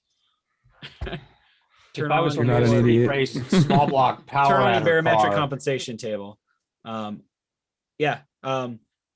This is one you just kind of have to drive up a mountain to get right. Go for a drive up a big mountain and log Baro versus AFR air, and then change this. Texas. Yeah. So yeah. So you can do Baro correction. Yeah. But so while we're on that, so you can do cylinder by cylinder correction for different gears, air temp, map correction for your old map comped type guys. That would be useful if you're doing a boosted individual throttle body car where you're tuning alpha N but with boost. Zero demand, same thing. Individual throttle body cars where what they want at zero throttle versus what they want. So what they want is idle versus what they want when the car is moving and just off idle. There's not enough resolution. So we'll turn on a zero demand and we'll actually tune the car when there's no throttle. I'll make it idle at whatever AFR I want, but that way I'm not putting a big hole in my fuel map to get a car to idle. Same thing for ignition. So we'll do that in ignition. But yeah, so you can turn on a bunch of corrections here. If you want to do anything, so you can turn on these generic corrections. And then it gives me this tab that's called Fuel Generic Correction 1. I can set any level of triggers to turn it on or off. So if, say RPM is greater than something, and actually this is one where you could do it with a fuel pump too. Is this where you would be able to set up your safety that you were talking about earlier with the oil pressure situation? Yeah, so well, the oil pressure has its own thing, but you can do other triggers here, right? Like boost pressure or something like that. Yeah. Or so this literally enables a correction map. So if these happen, right, it turns on this what we'll call RT correction. There's a lot of stuff here that necessarily isn't wrong. I'm just showing things we could do on this. So, right, we've got this generic correction here. So it comes in as just this dumb map. But again, we can make this any 3D map we want. So if you have a correction factor or you have something you want to do. So I'll open a GTO map here in a second and show some stuff I'm doing here. You can start to stack stuff here. But yeah, if you want to do a fuel temp correction map, right? So as fuel temp increases, we'll just leave it as a single axis. Okay.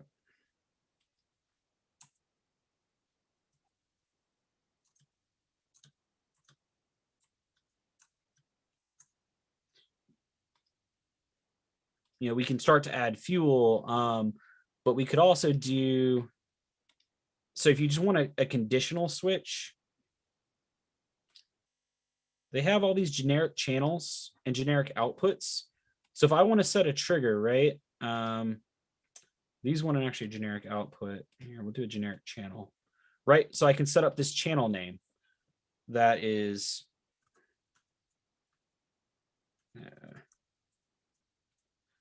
so I can tell it that if any of these things happen, so you can do up to 3 operators.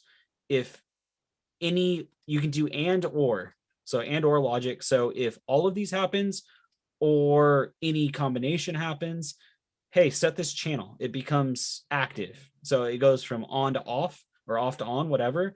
So it says, hey, if this tripped, do something. So then I can go in and, so if I say, if RPM is greater than 1500, and we'll just do 2 of these.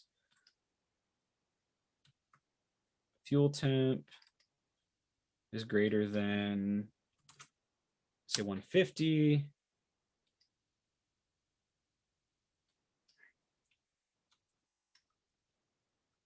Let fuel hot. So we got the channel fuel's hot, right?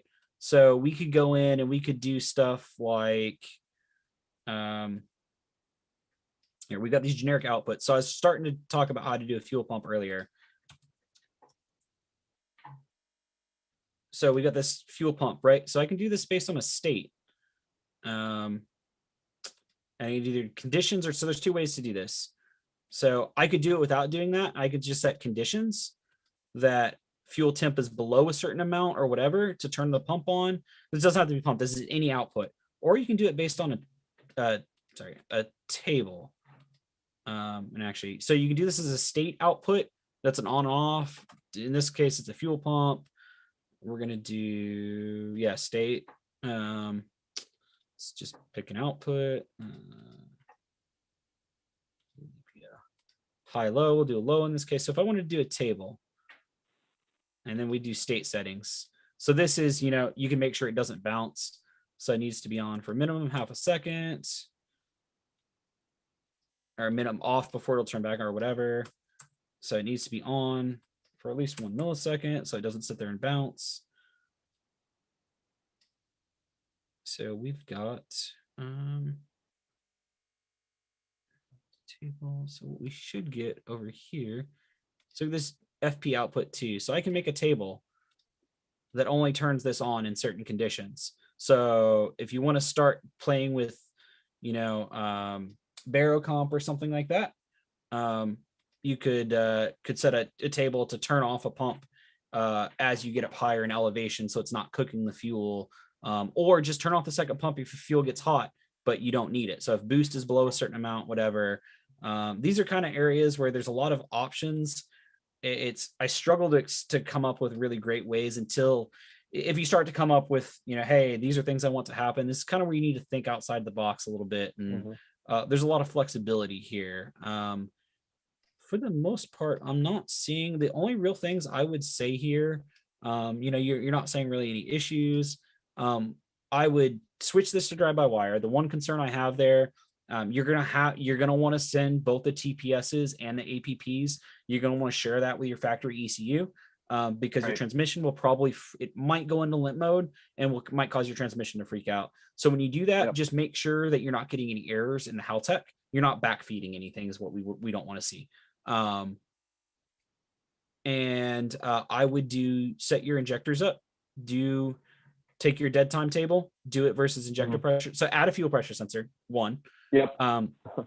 Step one. Okay. Set this up, and this will automatically do fuel pressure compensation as well. So you get your dead times, you got your flows. So this comes in super handy. Like if you drop fuel pressure or you got fuel pressure starting to die off, this will at least keep your car consistent.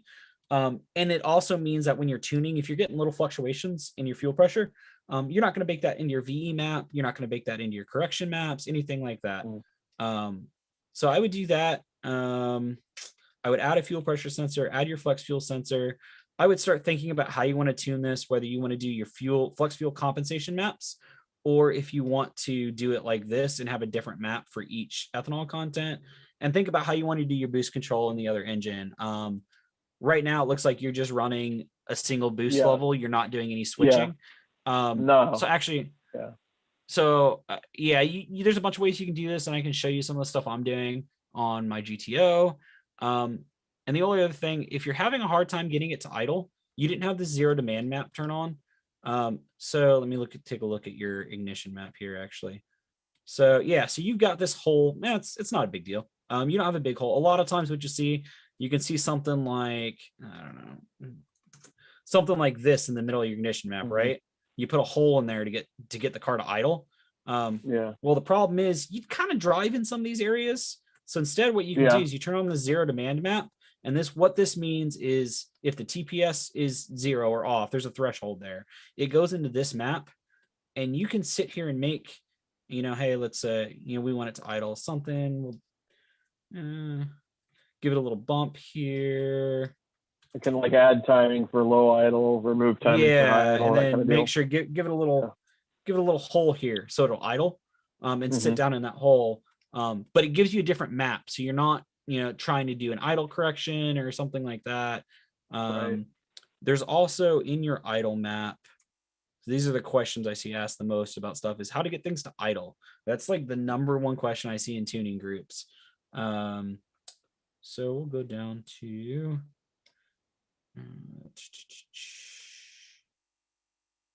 actually here, let me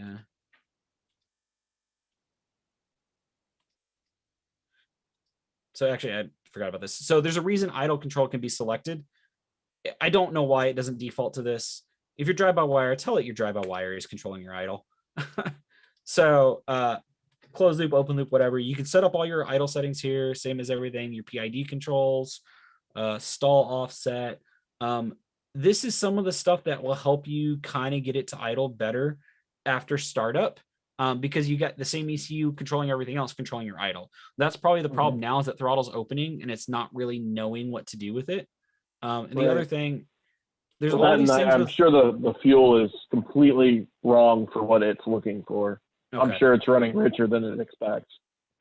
Gotcha. It seems like it's trying to open the throttle to add more air to that and calm it down. I don't know. It just started when I put the Haltech it doesn't in. have It didn't do that control with of the ignition Megasport either, so it's probably thinking it's doing some idle control with ignition, and your idle map isn't tuned. So it didn't have that with the Megasport either. Okay, like gotcha. this is set up the same way. It's Gotcha. just when I put the Haltech on it, for some reason it decided to start idling high. Don't know why. You're so there's a couple things you can do there after your. So one thing I'll note, there's a lot of things that have these long-term trims. We talked about that a little bit. So unlike Holly, where it just learns and fucks with your map. So if you've got your fuel correction going, sitting here yelling at me. Right, so we've got our O2 control. We've got this long-term map, right? So as you run it, this will populate with numbers. You know, whatever.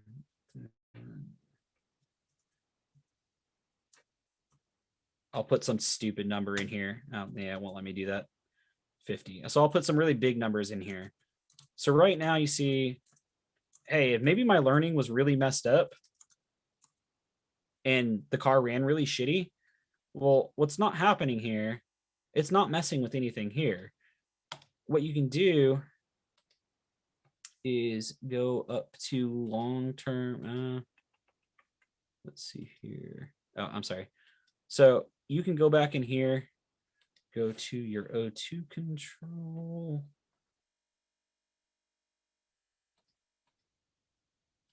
Actually, sorry. Long-term fuel trims, right? You've got this. Okay, so I'm not connected. You have to be connected to your ECU to do this. If I click apply to base table, so these, you can set up your max trims. So, you know, max, you've got these set to 0. You probably want to be right now. You've got the Devil's Tower profile. Right. So that's so we can set up these. So I was trying to show what it would do. So I don't actually have it enabled on mine. But. Yeah. So if we enable this long term, so you see it 0 to 5.8, whatever, I can't enable it, so I can't show you what it'll do. You have to be connected to an ECU to apply this. If I were to click apply, what it would do, so 0 to 5.8, 5,000 to 3,000, right? So 0 to 5.8, 5,000 to 3,000. What it would do is go in here, and this map would wind up looking like that, right?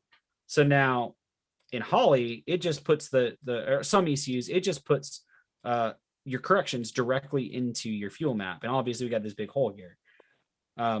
What this does is it lets me look at these long-term trims, and if I'm like, hey, this has a bunch of numbers, I'm like, hey, these numbers aren't right, I got something going on. Oop, I don't want to. I can set those back to 0 and say, hey, you know what, don't do that. Or I can, if I see a big spike, I'm like, oh, it's a transient spike, whatever. So like if I get like, you know, oop. Hey, Brendan, when you moved it over from Megasquirt to the Haltech, did you more or less just copy and paste your spark table and your fuel table as a starting point? Sort of, yeah, basically. Mega Squirt uses a slightly different fuel model, I guess, in the background. Yeah. And Yeah, so Megasquirt's I a kind of had calculator, to it's not a mess with model. that a lot. And I also had added a return line to my fuel system at the same time. So I got a fuel pressure regulator and everything because it was originally a returnless car. So that You were changed my whole returnless VE fixed fuel table. pressure. Yeah. Yeah, So that's now a I have, massive difference. yeah, so everything was different on the fuel side. So yeah, Yeah, I ended so- up having to retune the whole thing from scratch. But the ignition table was fairly close, obviously, because nothing changed there really. So I just copied it over more or less.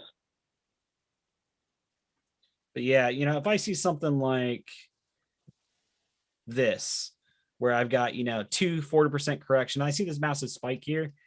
This probably isn't accurate. I don't want to delete my whole learn table because most of it's right. What I'll probably do is go and just, hey, smooth these out. That's probably closer. And yeah, it's not perfect. And then I'll go apply this to my long-term map.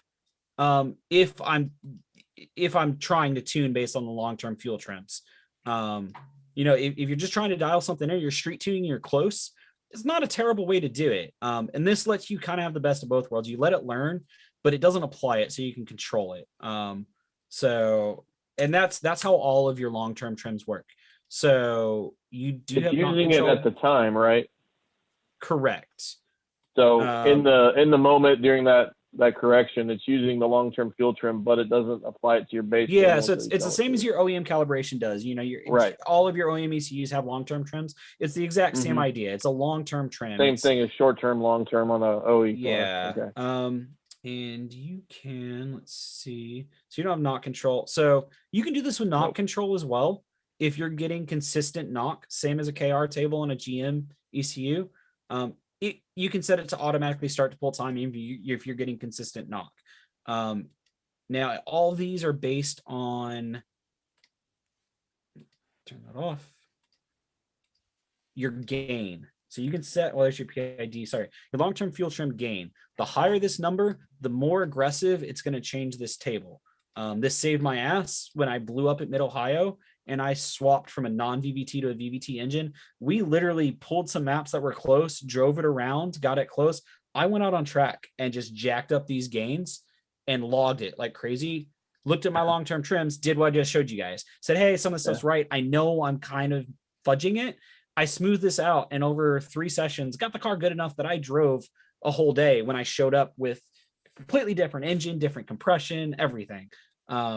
It's not an excuse for tuning it properly, but it is ways to walk things in, to do some track tuning, to actually adjust it for what it's doing down the track. You can jack these gains up, especially on a drag car. If same thing, you can enable an axis on this. So if I know that, hey, once my converter's locked up or whatever, I know that, we can jack the gain up because the rate's not changing fast enough. So I can do stuff like that and, say, hey, at the top end, once I'm leveled out on boost or whatever, yeah, go ahead and do a long-term gain and let's see what's going on and let's help walk this car in. Using functions like that are where I think a lot, we could show you everything that's wrong with it. I think that's the best thing we can do with the Haltech. Show you how to use functions like that. I don't see anything major. Your timing is extremely. How much boost are you running? It's only ever seen maybe 10 psi max. Yeah, your timing is extremely conservative. It's meant to be, yeah. Because like I said, I haven't been to a dyno yet, so. Yeah. Well, and this was on pump gas before, right, Brendan? Yeah, it still is right now. Okay. But it won't. Eventually, like we talked about earlier, it'll be E85 and 93, 91, whatever I can find, especially on race week. For you guys who know these engines, is knock a useful thing on this engine the way it's set up in this car? Mixed. I haven't used it at all, so I don't. 90+% of Haltech users don't use knock. Mm-hmm. I asked that question because we were looking at it a minute ago, and I was kind of curious because we normally say forget knock, just sort of a general rule. Yeah. So I guess we'll talk about knock. So the knock stuff on here, it can work really well on these engines. What clutch are you on? I'm sorry. Brendan? What kind of clutch are you on? What do you mean clutch? What clutch is It's in an the car? automatic. Is it single disc? Oh, right. Fuck. Yeah. Never mind. I was like, wait a minute, what? Yeah. I was like, Yeah, do I so know the answer to this? you don't have anything in here like so. Some twin disc clutches, some really small clutches that rattle real bad. Root superchargers, things that cause a lot of noise can cause issues with your knock sensors working. Knock sensors work pretty well on these. Solid They rollers, camshafts. Yeah, they shouldn't be an excuse for tuning properly. But so yeah, we can set up knock control. So you're setting up knock. So this knock detection table, right?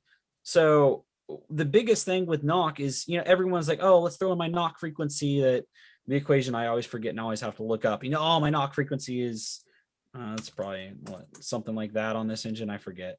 So what I think that actually was right according to yeah, that might be right. 6700 I think was that might be an bore RB size. with a really short stroke. So right. And that's probably close, but you bolted a different intake manifold. Well, you bolt an intake manifold for it. You bolt a different trans on it. All kinds of things can affect this knock frequency. So while this is running, you can do this thing where you start the spectrograph. And yeah, it won't run now. What you'll get is you'll actually get. So you see what we have here is the noise profile at different frequencies. There's a really good Haltech on the Haltech YouTube channel. There's a video of how to do this. So what you can do, the car is running. And for 40 degrees, so this is your window. You can set up the window of how long it looks for knock, so it's not so you can try to get noise out of it. But what you can actually do when you're setting it up, you want to know what your knock frequency is. So there's this button while it's running. You can click this button, and it'll actually dump extra timing into it. So hold the car at 2,500, 33,000 low load, but consistent load. Press that, it'll dump a bunch of timing in. You'll actually make the engine knock, but in an area where it's not going to destroy it.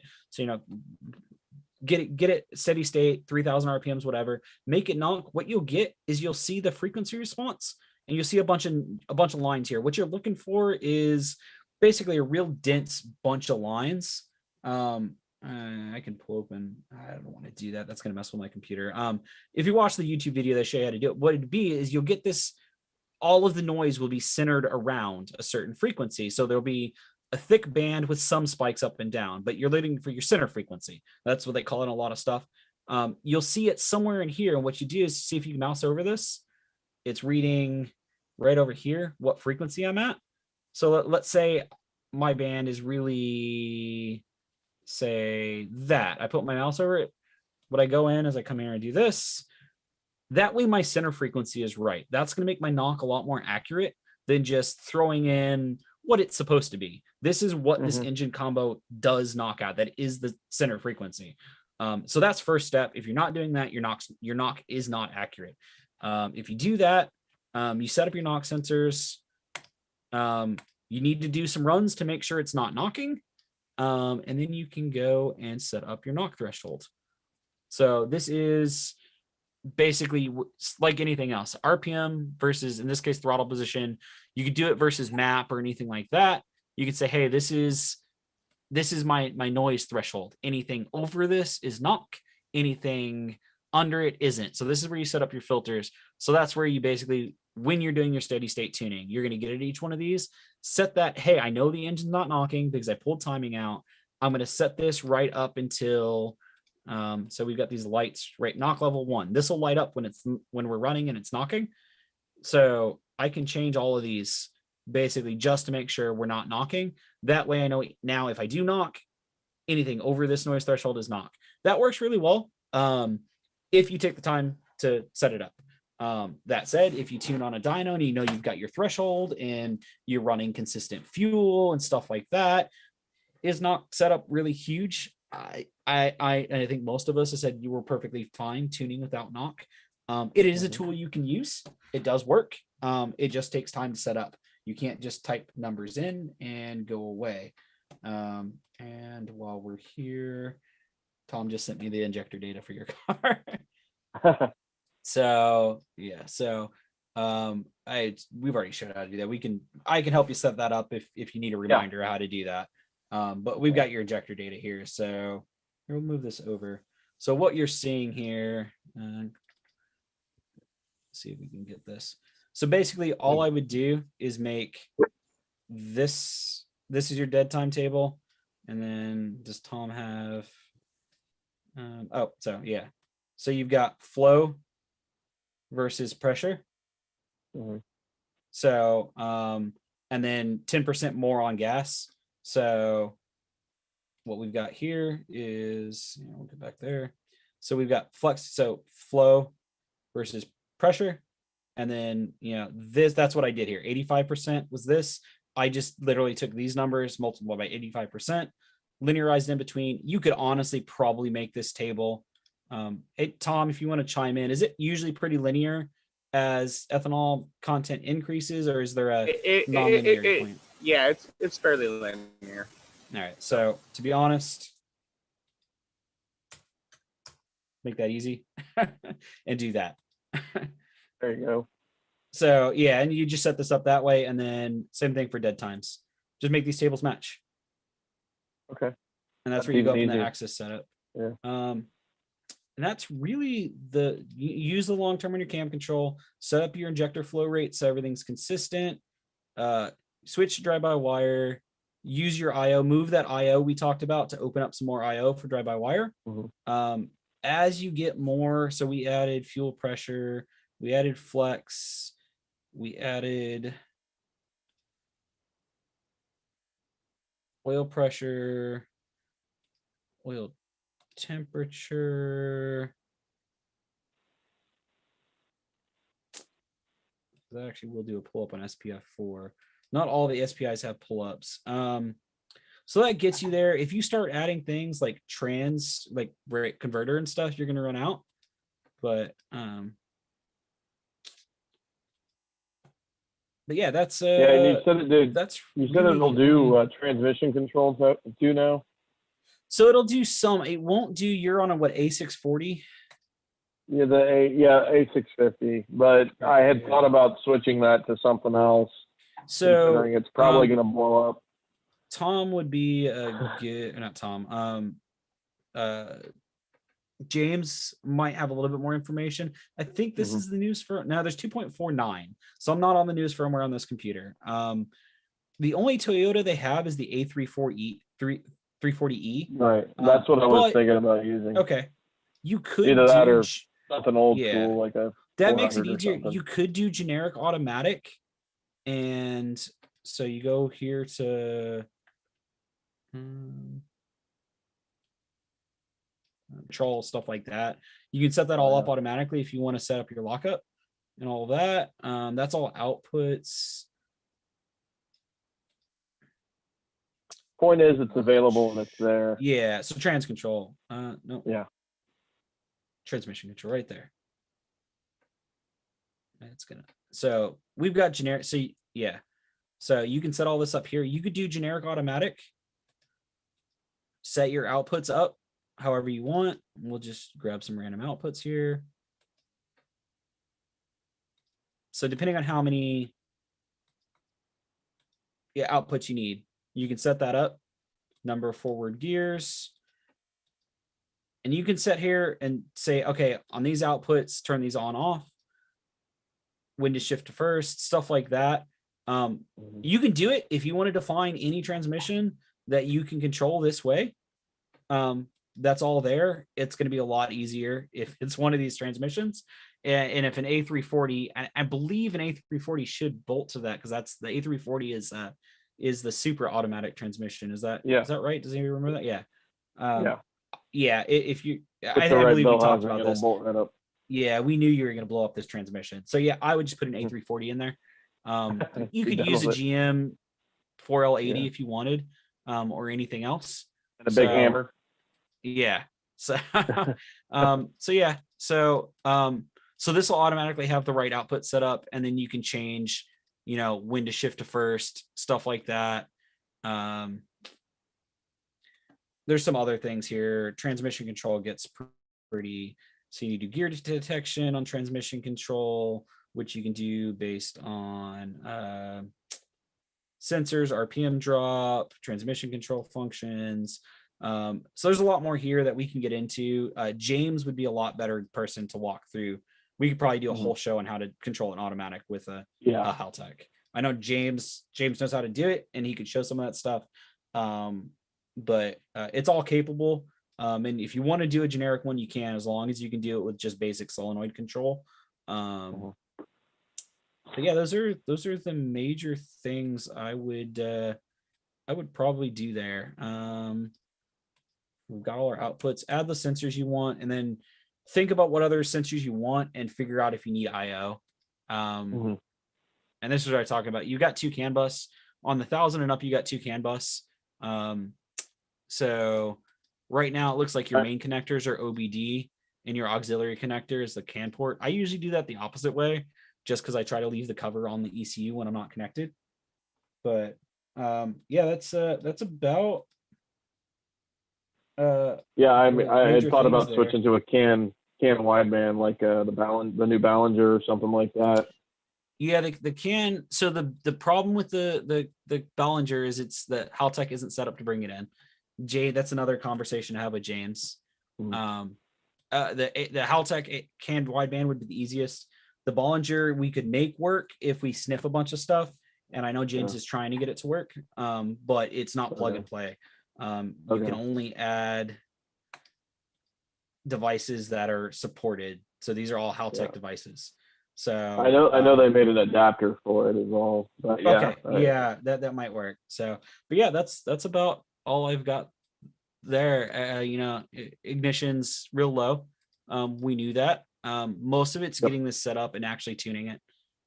Yeah, so everything below 0 there is basically me just replicating the factory fuel map or factory ignition map. Okay. I basically logged it or watched it with my factory scan tool and replicated it. Bravo. Everything after that is way conservative. So if we did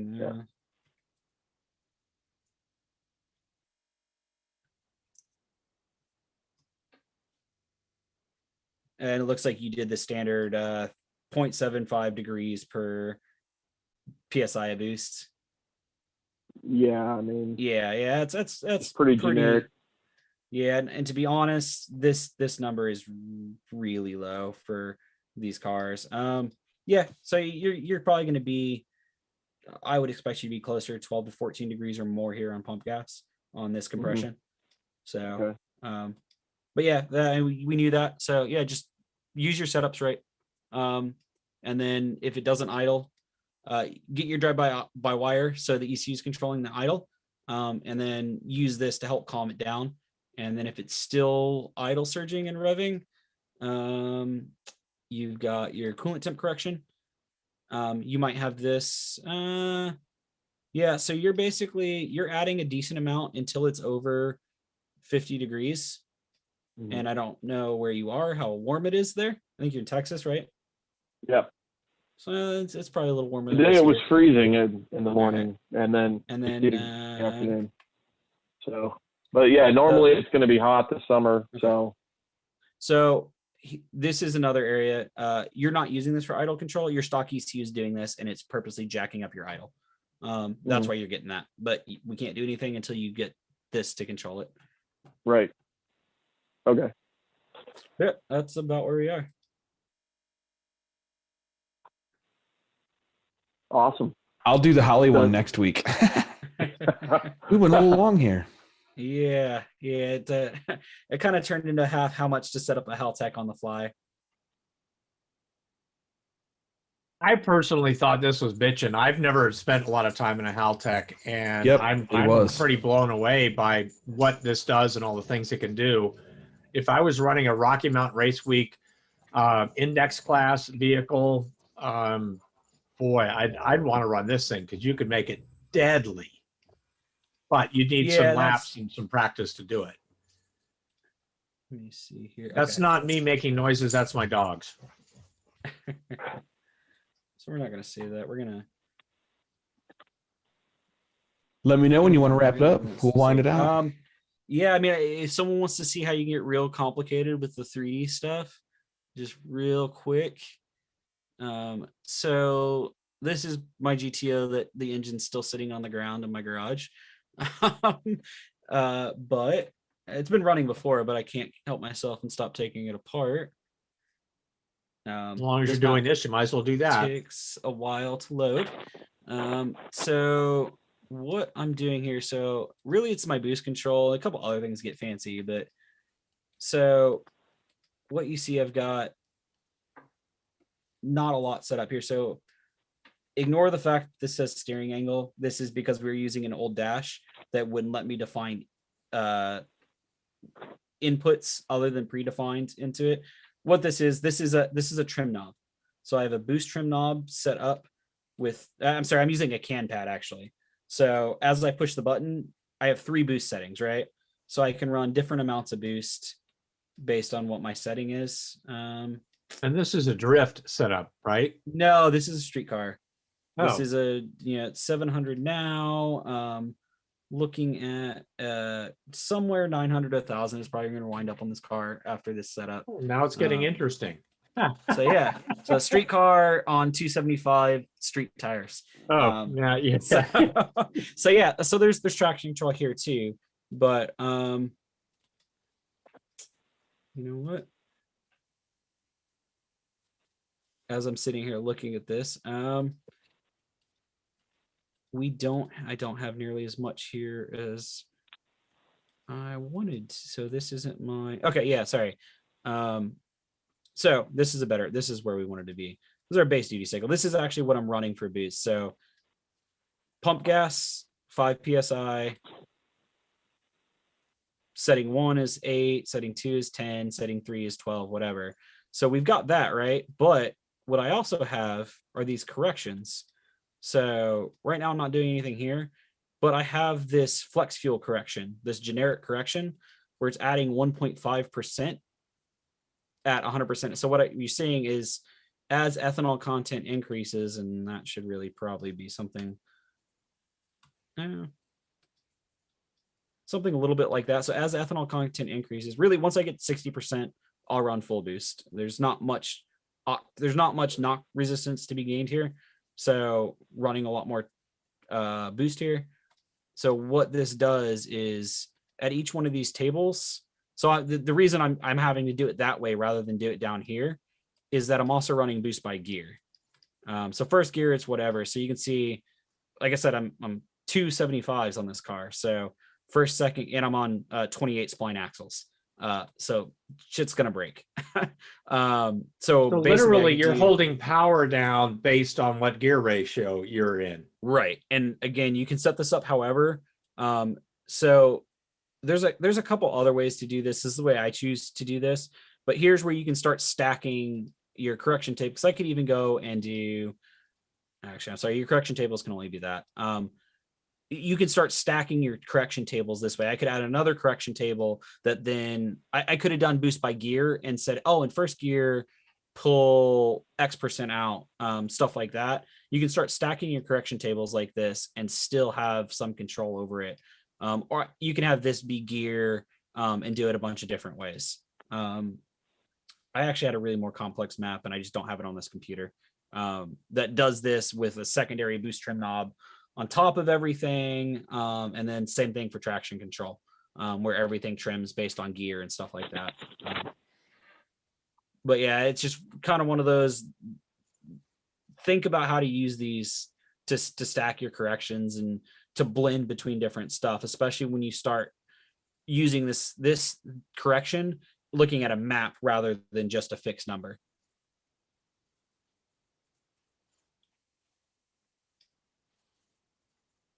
But yeah, that's about all I got. Whenever you guys want to wrap that up, unless we got any questions or I put everybody to sleep.